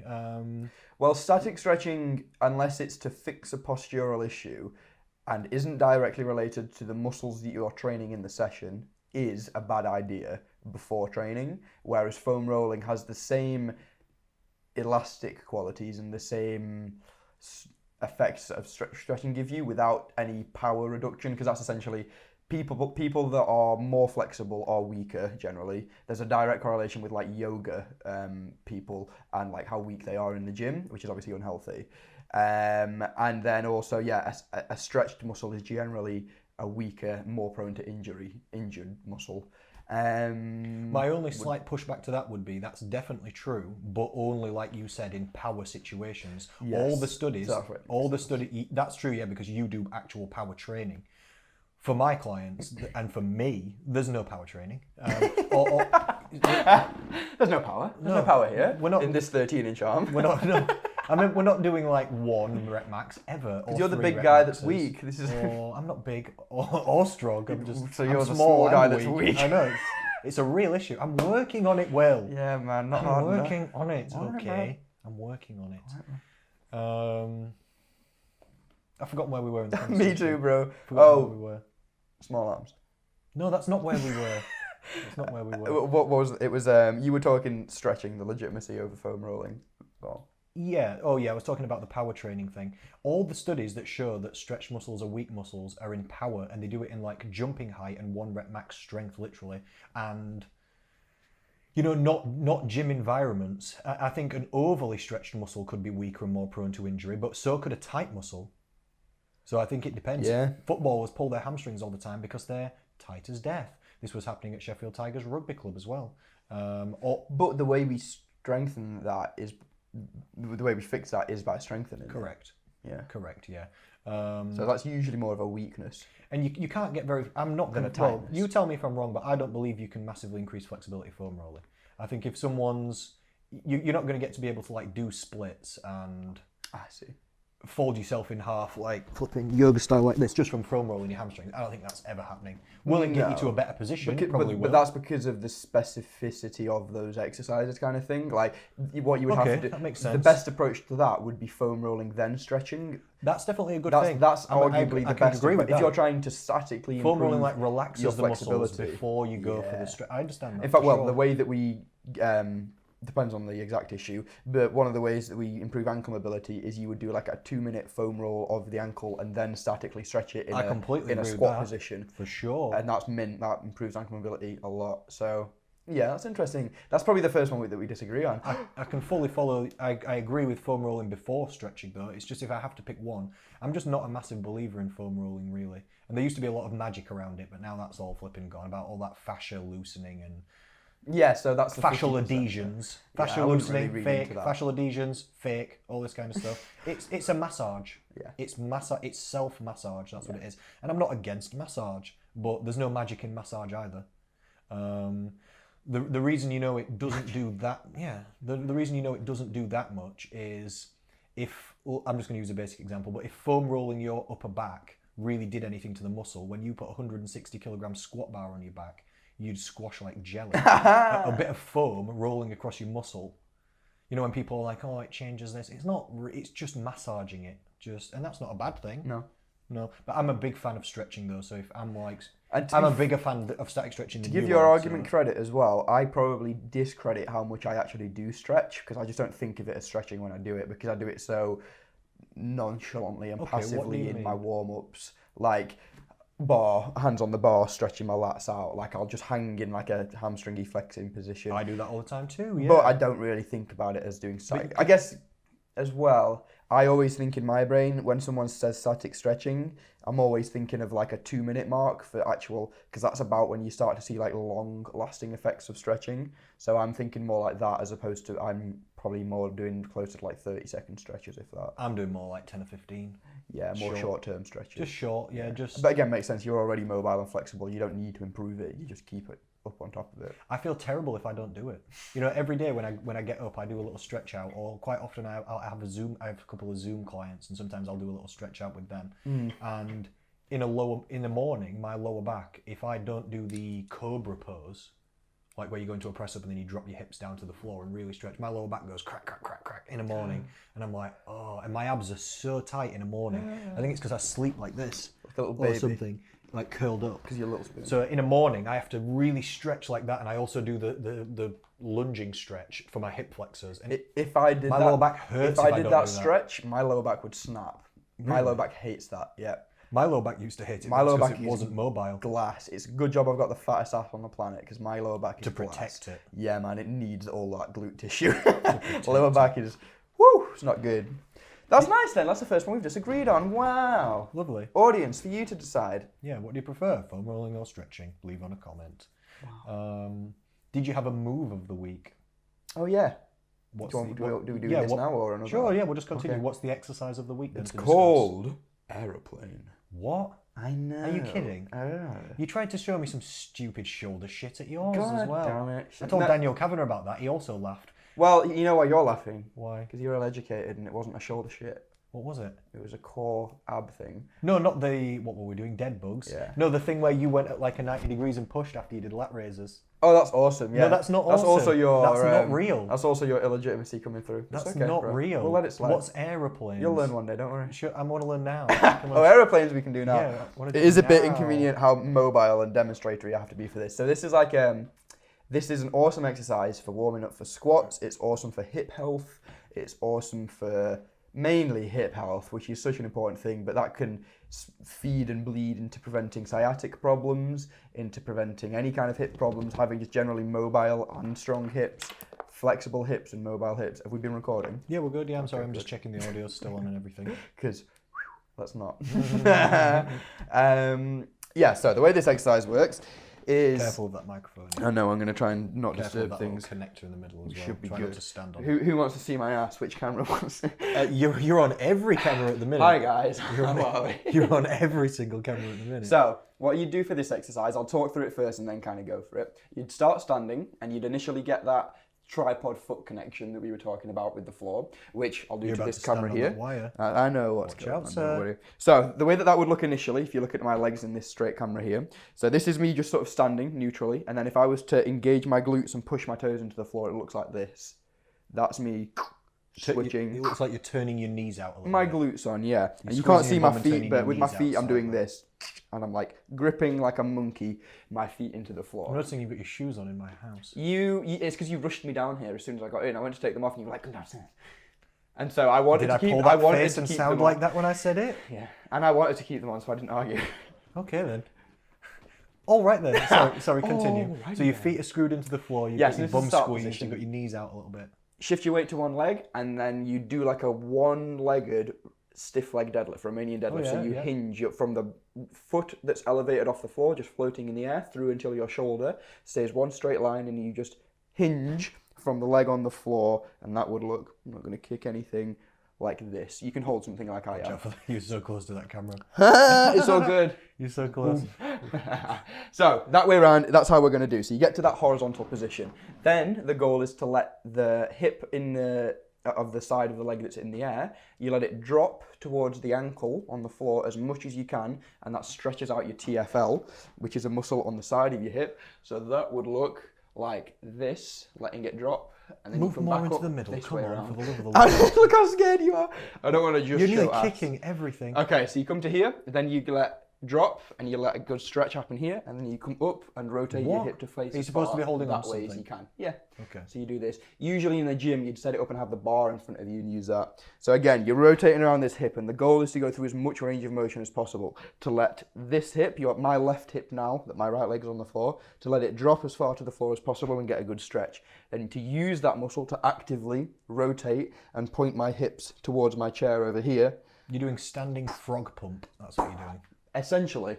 Yeah. And that's an awesome movement to establish a mind muscle connection with the muscles in your hips, to create hip mobility, to have healthy hips, to have both mobile and strong hips. And that again will bleed from there. That means less lower back pain, less knee pain, this, that, and the other. Do you want to try it?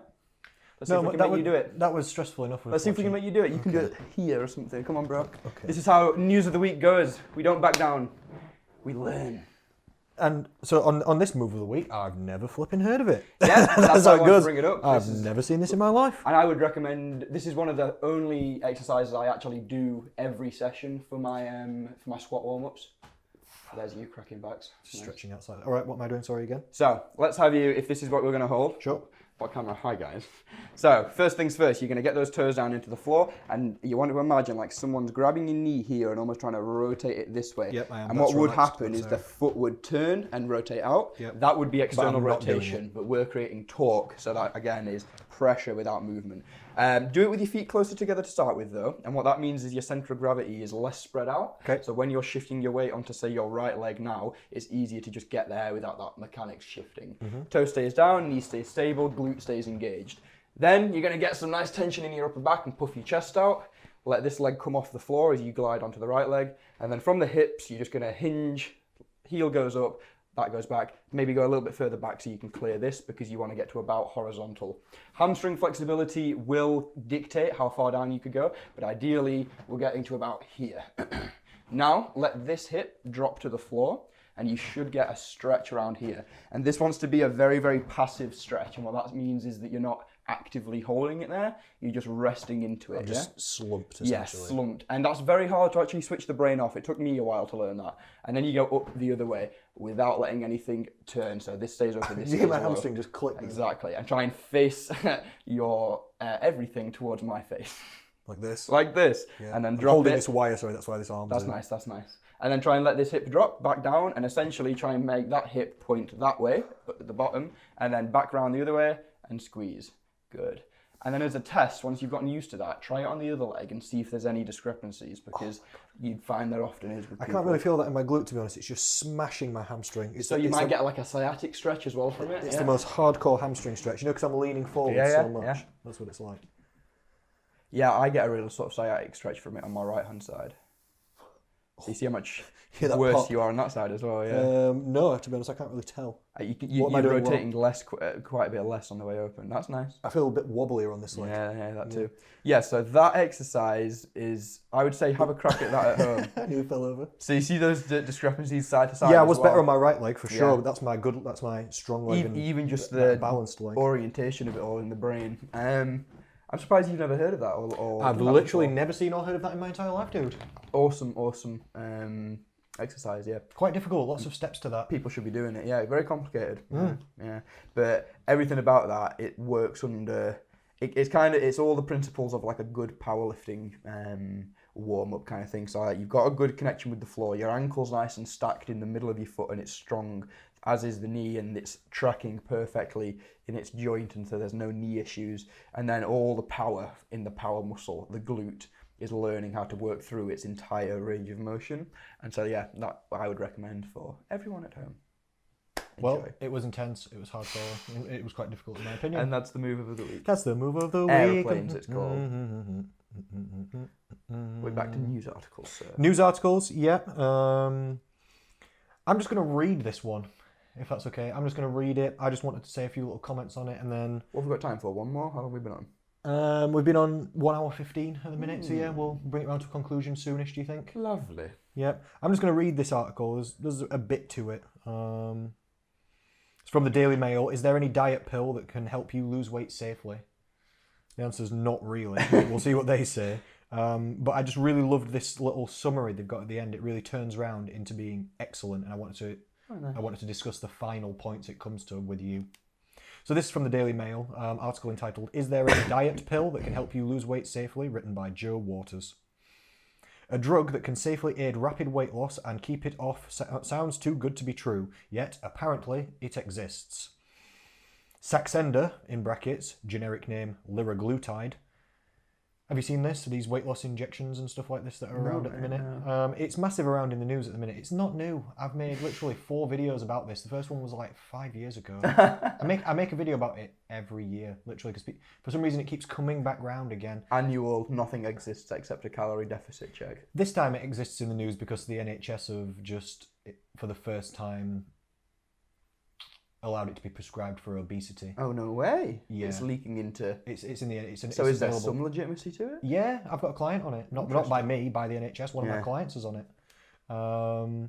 And it's been used in America for a while. It seems to help. It's a weight loss injection. Is it like a? Oh, interesting. It injects. This might you might be able to get it in pill form. I'm not sure because the article is entitled "Is there any diet pill that can help you safely lose weight?" And then it says yes. Then it talks about Saxenda and liraglutide. And as far as I was aware, they were only injection form, but they might be pill form. I don't know, to be honest. It doesn't really matter much. They inject you or give you a compound that's a very similar shape to an anti-hunger, like a satiety hormone you have in your body, and it's an anti-hunger sort of injection. So it plays around with hormones. It's a hormonal to adjust anti-hunger. your hunger levels. Yeah. Yeah. So it's not particularly physiological. It's not like how most people's brains would jump. It's not a you take it and it burns fat. No, it doesn't increase your metabolism It directly. makes you eat less. It helps you eat less. It doesn't make you eat less. It helps you eat less. Sometimes for some people, not always. Because I know, Definitely not always. but then the psychology just goes against that because people take that and then they're just like, well, I can eat anything now. And even though their hormones might be telling them to eat less, their brain sounds like it'd be telling them to eat more.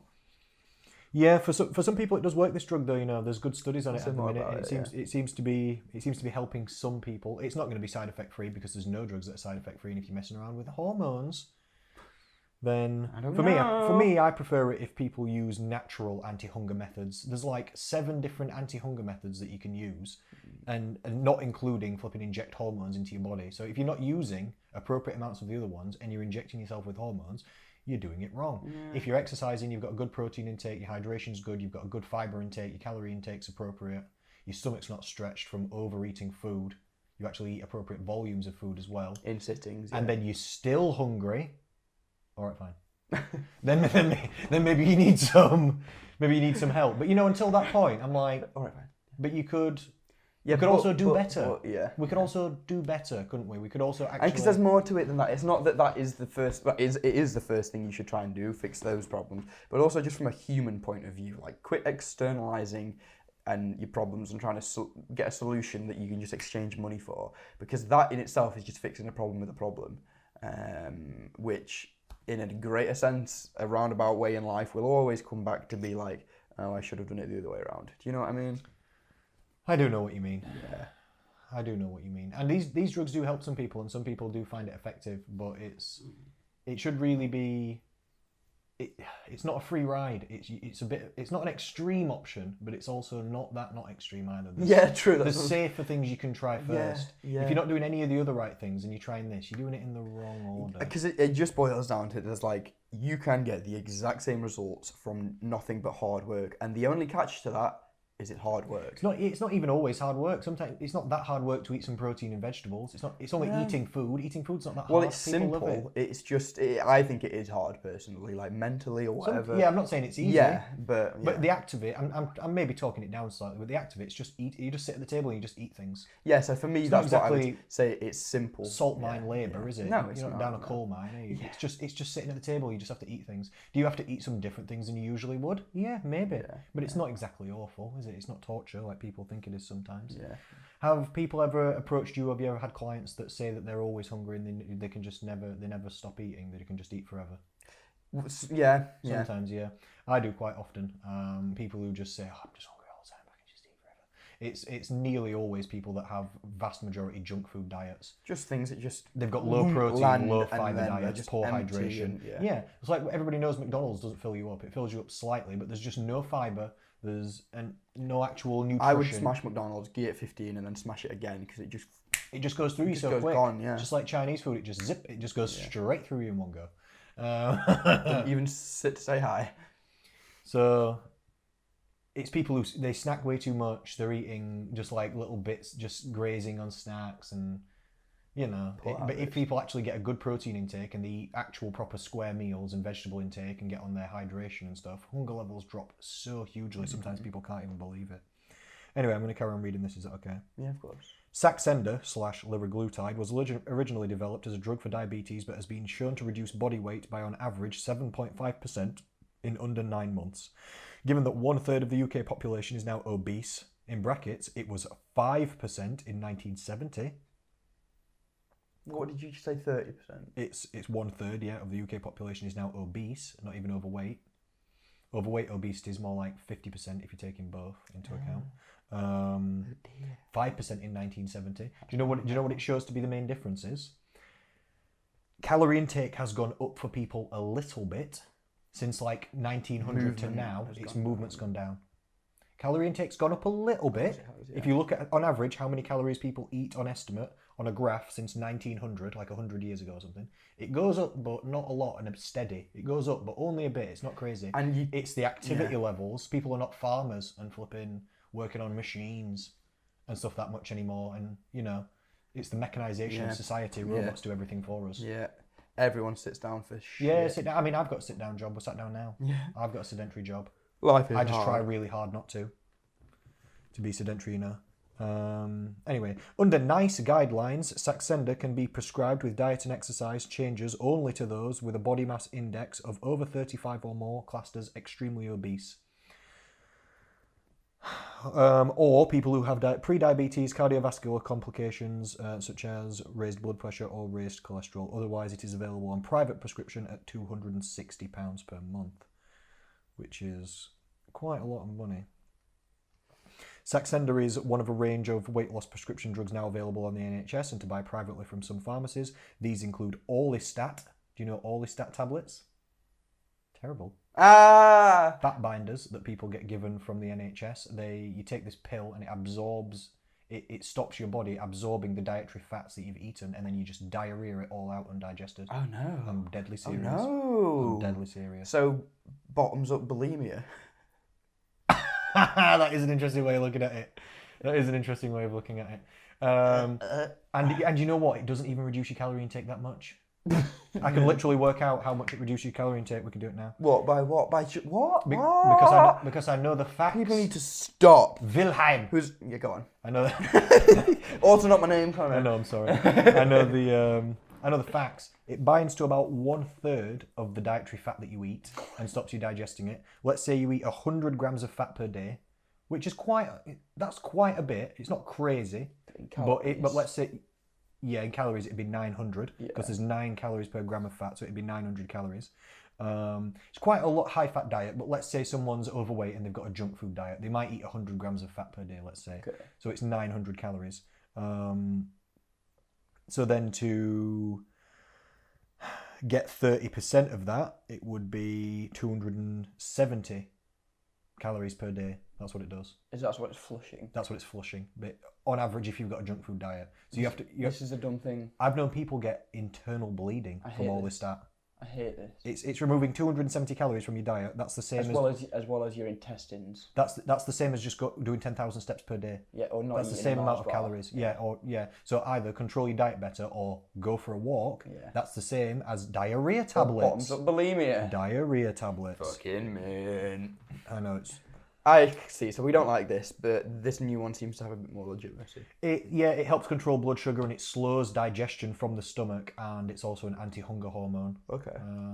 Which again, quit playing around with your chuffing hormones. I mean, if you can, and if you're already that big for what the qualification was to have this pill, your hormones aren't having a good time as they are.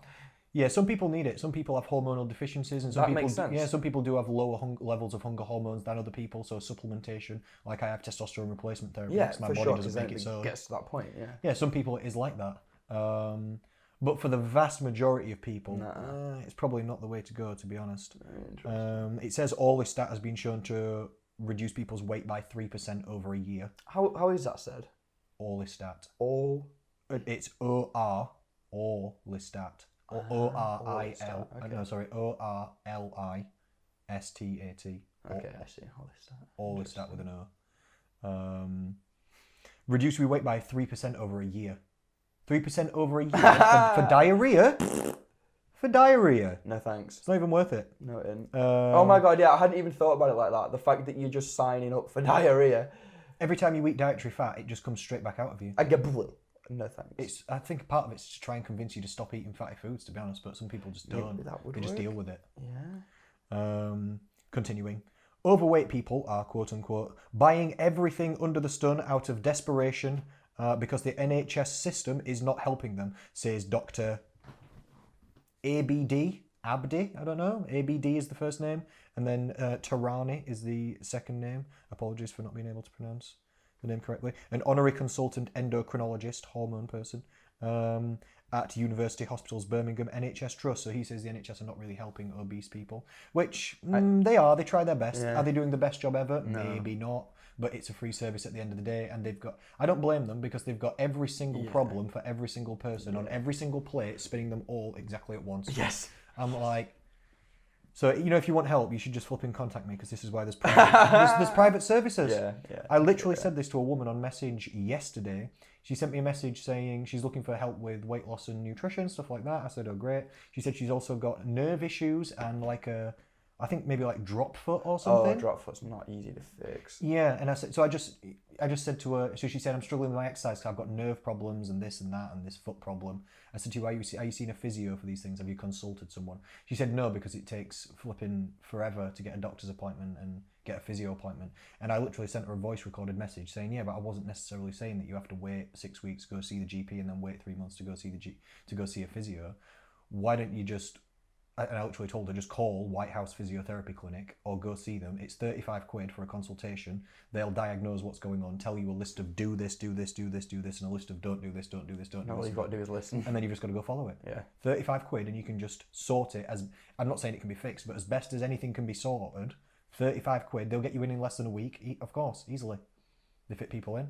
It's worth it. Like, it's flipping worth it. Just pay the 35. Not even in like, I don't want to breeze past that saying it's worth it. Like your service, for example, is literally worth so much more than what it. Oh yeah, it's £36 per month, and I talk to some of my clients every day. Yeah, every day. Man, you can't even get a massage like we were saying for 35 quid. No, you can't even it's get, incomparable. You can't even get 3 cocktails yeah, for 35 quid. It's worth so much more for private, professional, daily, personalised help online. Literally insane.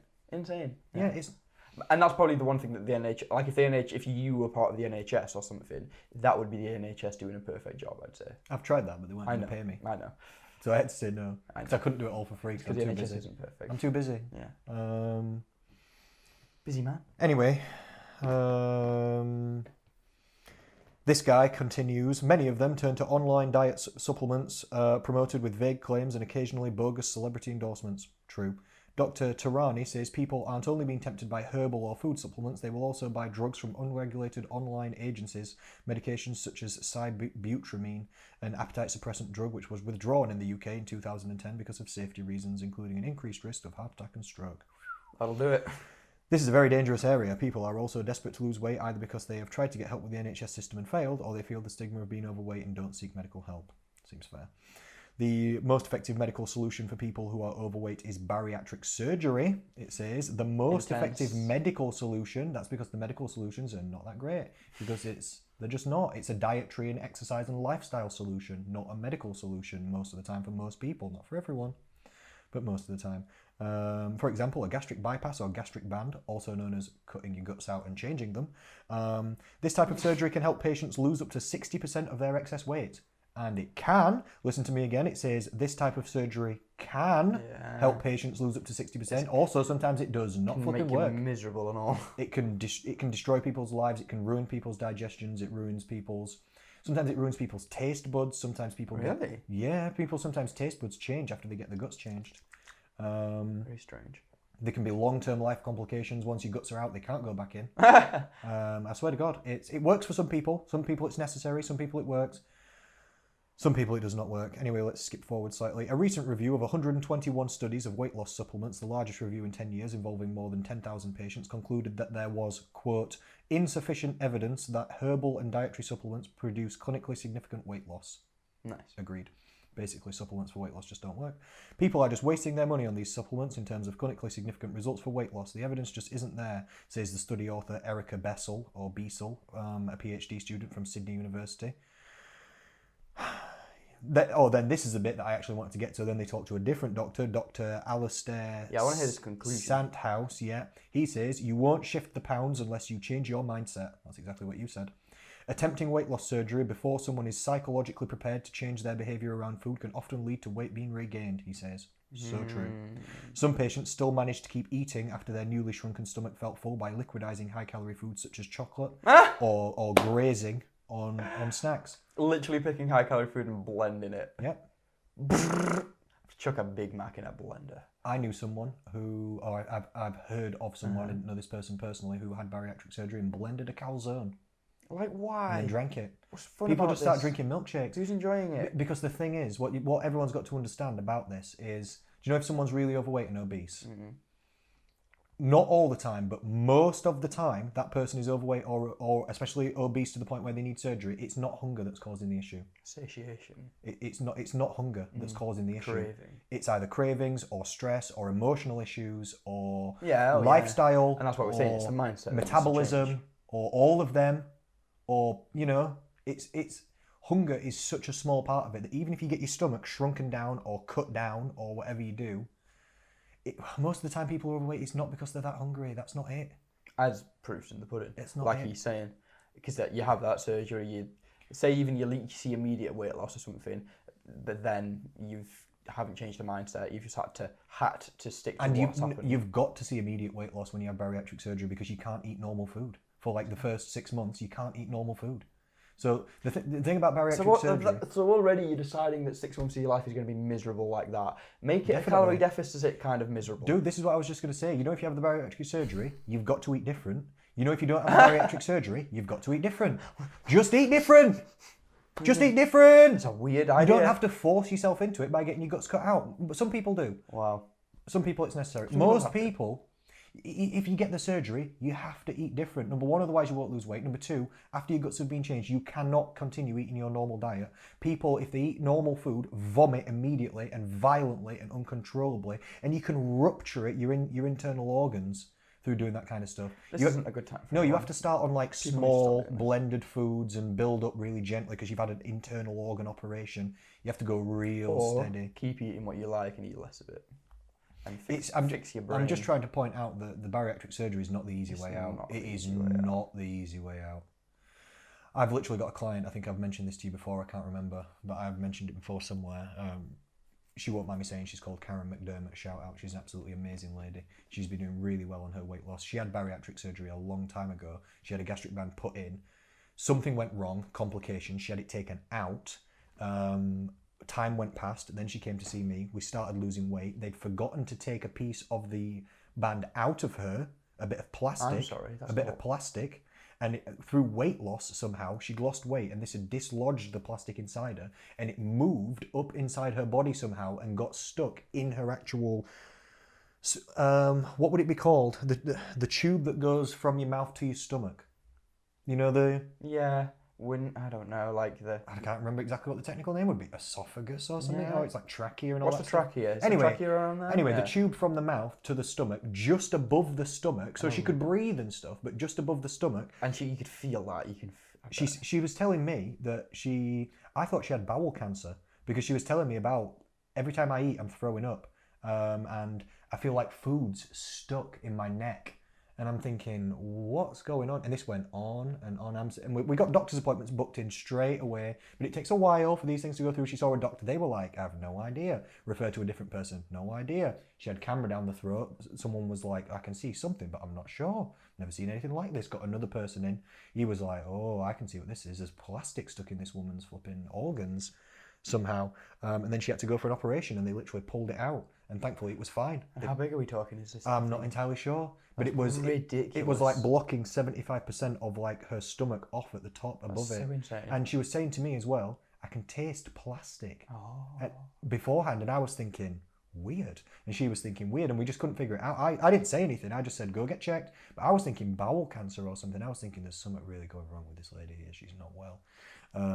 That's incredible. That's so But it mad. wasn't. It was, yeah. And she'd had the band taken out like 2 or 3 years or longer before. Someone better have gotten fired for that. No, they just took it out. Yeah. And then that was, but these are the things that can happen. Scary. These There's some are scary the fire things stories, that and that's can what that happen. is. Anyway, we're coming to a conclusion on this, I'm sorry. He says, the same sort of emotional challenges exist for all those who are trying to lose weight, and the differences between success and failure often lie in people's heads rather than just on their plates. Oh, that's nice. It's nice. To lose weight successfully and sustainably, we need to adopt effective psychological strategies to help us. This is how changing your mindset can make all the difference. And then he's got 5 points. Point number 1. This is really interesting. I like this one. Keep a mood diary, he says. And this is kind of what we do on my 6 Steps to Slim program. And we don't keep a mood diary, but my members can check in with me every single day if they want to. They actually get a Facebook notification every night saying, check in with me, let me know how your day's gone. And they don't have to do it every day, but the most successful members do it at least 4 times a week or more. There's a correlation there, is there? Yeah, massive. They'll feed back to me. And I want to know what they've eaten, have they exercised, what's your step count like, maybe basic stuff like that. But I also want to know, how do you feel? I want to know if you're hungry. I want to know if you're tired. Have you got cravings? Are you confused about what we're supposed to be doing? Do you feel scared or do you feel successful? Do you feel confident or do you feel like you're struggling? Are you finding it real hard at the minute or are you feeling cool? And if they're like, hey Connor, losing weight, feeling great, I'm like, sound. But if they're like, hey Connor, losing weight, but I'm starving to death, we need to do something about it. Hey Connor, I'm losing weight, but I'm fucking stressed about it. I've got cravings that are just mad and I'm forcing it on the low calories, but I'm feeling like crap. Then we need to fix it, don't we? Because we don't want people feeling like crap. So I don't specifically do a mood diary with my clients, but when they feed back to me in check-ins, I want them to tell me not only what they did, but how did you feel? And I think it's very important. I would agree. Number 2 is shop differently, what he's got written down. I am so big on this. I will chew my members' ears off. Literally about this. I give them a right ear beating. Like going to a different shop or what? Buying different things. Okay. My program's called 6 Steps to Slim, and I always tell people that if it was 7 steps to slim, the 7th step would be called mindful shopping. Because this is for fat loss, but what people buy and bring into their homes is what they eat. So if you go to the supermarket and you buy a load of crap, you're going to eat a load of crap. And or sometimes, so people wonder why they eat too much junk food, or when they get bored at home, I eat loads of junk, or when I'm watching films at home, I eat loads of junk. Every time I'm stressed at home or at work, I eat loads of junk. 99% of the time, it's because they're surrounded by loads of junk. If you go look through my cupboards, literally, there's no junk food in this house because I would also eat it. Literally, I'm not even kidding. I can't have donuts sat in the cupboard. It's not something I'm conscious of, but as a testament to that, there's none in mine either. And then I don't eat it. Yeah. If I had cake in the fridge, I'd eat it. If I had chocolate, I'd eat it. What do you mean? You just can't. You can't. The world's full enough of food as it is. You can't avoid it. There's adverts on TV, and then you get Just Eat emails and Deliveroo emails, and the text Pizza Hut becoming Pizza Hut text you. There's food porn on your phone. There's things there's food on Instagram. You go into the street and KFC are pumping the smells out into the street. And trying to cook you in. Your friends want to go out to eat at restaurants. You want to go out to eat at restaurants. Takeaways are flashing signs to you in the street. The last thing you need is one cupboard in your house dedicated. The last thing that you need is the one environment on earth that you can actually control, your home. You fill that with junk food as well, and we wonder why we're struggling. Healthy homes make healthy people. This is how it goes. This is literally how it goes. So I always tell people you need to be careful what you buy. And on the other hand, do you know when people sometimes think about healthy dieting, they think, all right, fine, I won't buy crap, I'll buy healthy food. And then they buy healthy food that's a piss take. They get all raw vegetables and meats, and then they wonder why they can't be asked to cook it. Yeah, because it takes forever. I love roasted parsnips. It's not happening because it takes 3 hours. I'm not peeling them and then cutting them up and then roasting them. It takes like 2 hours. While also crying about a calorie deficit anyway. No one's excited about that in a calorie deficit. I'm busy. Yeah. I'm busy. You've got to appeal to the human in you as well. People buy junk food that's easy. They buy easy junk food snacks and then wonder why they go for the easy, nice tasting things, and they buy healthy food that's awkward. And then the first time they've had a long day at work, or they can't be bothered, or they're tired, they come home and they look in the fridge and there's cake sat there, or biscuits, or crisps, or you've got to get all the pans out and start peeling vegetables and then boiling them, and then you've got to wash it all up. And people think, these are good points, and this is stuff that I don't people don't think about this, do they? I don't think about this, bro.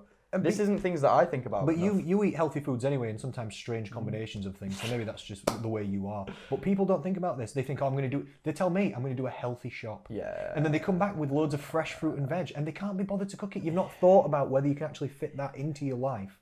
And there's a huge difference between there's a whole world of food between fuck it, I can't be asked to make a meal, so I'm going to eat biscuits. Between biscuits and you cook a full Sunday roast. It's not one off, one on, is it? No. They're not the only two options. It's not, I've got to cook a full roast for my entire family, or screw it, I'll just eat some toast. Got Gordon Ramsay it, or McDo it. It needs to be in the middle. Often when I do a roast dinner, I go to Marks and Spencer's, I get beef in a little metal tray. Yeah. I get vegetables in a little metal tray. So everything's just bang. Done. I swear to God, I just turn on the oven, I get all these tray things, and I just put them in the oven, and then 45 minutes later, it's just done. I just take it out, and I just go, because I'm not peeling and making it all from fresh. No, there's no chance. Bro, you're the laziest guy about food. But That's I'm eating funny. healthy and I'm making a roast. And you're shredded, so For me, it fucking works, and people need to listen to you. It's just about balance, you know. So if you can make the full roast, good. Well, then yeah, then you But I just can't do that. Then you're just a good cook as well, and you have patience. But no, not for me as well. Sometimes clients come to me, I they say, "Oh, I'm eating ready meals at the minute," and I'm like, "That's fine." That's fine. What's Sometimes the calorie content? Sometimes Is there a vegetable in it? Were you eating vegetables before? No, then you're doing better. Sometimes it's fine, isn't it? Yeah, it came in plastic and it's a bit layered over with grease because you cooked it in the microwave, but it has a broccoli and a carrot in it. And in the last 4 weeks, you've had it's only neither of 600 either. calories or less. Exactly. So you've actually done better for having. You've this. done better. It's not awful. There's a it went calorie. in the There's a microwave. stigma because it's a ready meal. Ready meals used to be crap. 10 years ago, they were bad. And But now they're compared not. to some things, they aren't great still. But It's yeah, not the best. you can work with that. You definitely can. I hit the ready meal when I just need that. That's what I'm saying. You just need something quick. And that is a good example, yeah, because like I know if I'm just darting between clients and I need something, I always go for an option that is a all-inclusive. It's protein, I usually go to Tesco, I'll get something that's a even split of protein, carb and vegetable, like a curry ready meal thing that's got these things in it, and then I'll just get a separate side of protein, a chicken breast, like a ready cooked one, and then just have that on the side as well. And again, that's just like that works, as opposed to I could walk in and buy, I don't know, chocolate brioche buns, and That's it. you see what I'm saying? That's it. Yeah, that's it. So what I always encourage people to do is do not buy healthy food, buy easy and healthy food. Nice, bro. Not that's just nice. one or the other. It needs to be both. Because if you've bought all the healthy food but you can't be asked to make it, then it's not going to work. Which, if you can't be asked to make food usually, because this is the same adage as like starting running and doing cardio when you're starting to lose fat loss.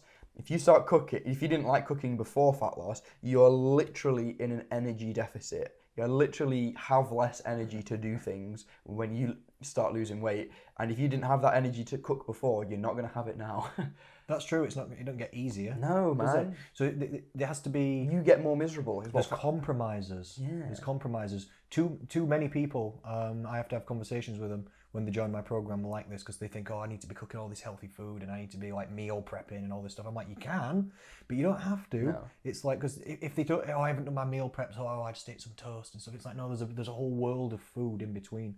I had a conversation with a client literally this morning. She said, she's really struggling. I'll not go into it, but she's not struggling with the food and stuff that bad on like the program, but in life she's got a lot of stress on at the minute. She's not having a really good time at the minute, but she's trying to eat healthy because she needs to keep her strength up to deal with all this crap that's going on. Controlling the controllables, respectable. Yeah, exactly. And she's a really nice lady. But she said to me, "Oh, Connor, but I need to be like eating more veg. I need to walk more. I've not been exercising.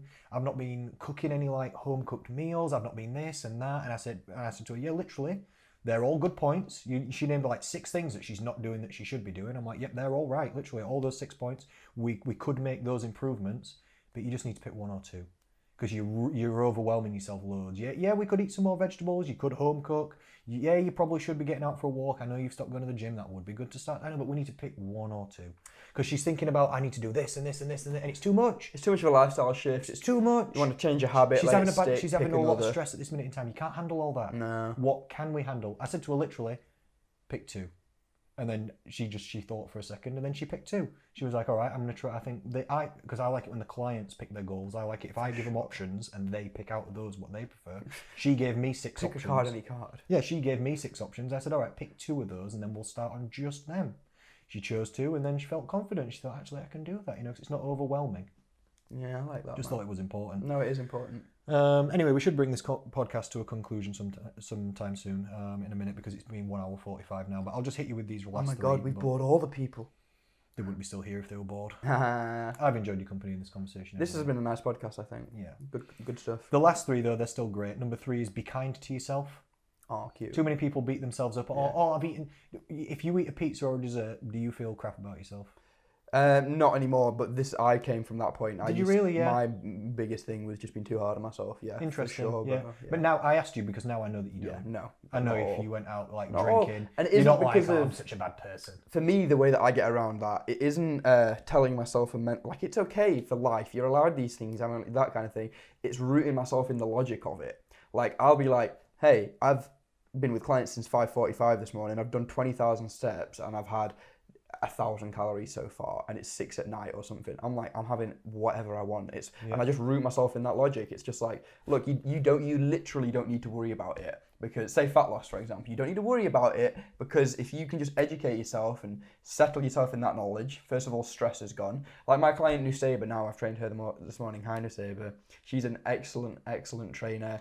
And she's one of the few people I would trust to just throw my fat loss sort of approach at and have her teach, say, a new client of mine if I was to delegate, because she could just turn the tap on, because she knows the logistics of just like, all right, cool, tomorrow I want to start losing fat, so we're currently sitting at a 2,000 calorie intake. We're going to increase output by 250 by going for a little walk, and we're going to pull down input by 250 by dropping this here, there, and the other. And I'm going to see a pound a week fat loss, and it's going to start tomorrow. And because she knows exactly those numbers and the devil of the details, it just works. Yeah. And so if you can just get your head around it, then you just know you're allowed these things. You can sit there and enjoy pizza and not feel bad about it.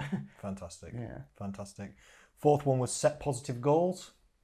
Amazing. Yeah, great. Amazing. Goals are important. And the last one is find support. Also, which is a nice one to finish on, isn't it? You're a personal trainer. Come to the gym group Kellam Island. Yeah, come pay me money. Please do it. I recommend it. It's good for everyone. You recommend paying you? Yeah, personally. Yeah. That's funny. That's funny. And a tip.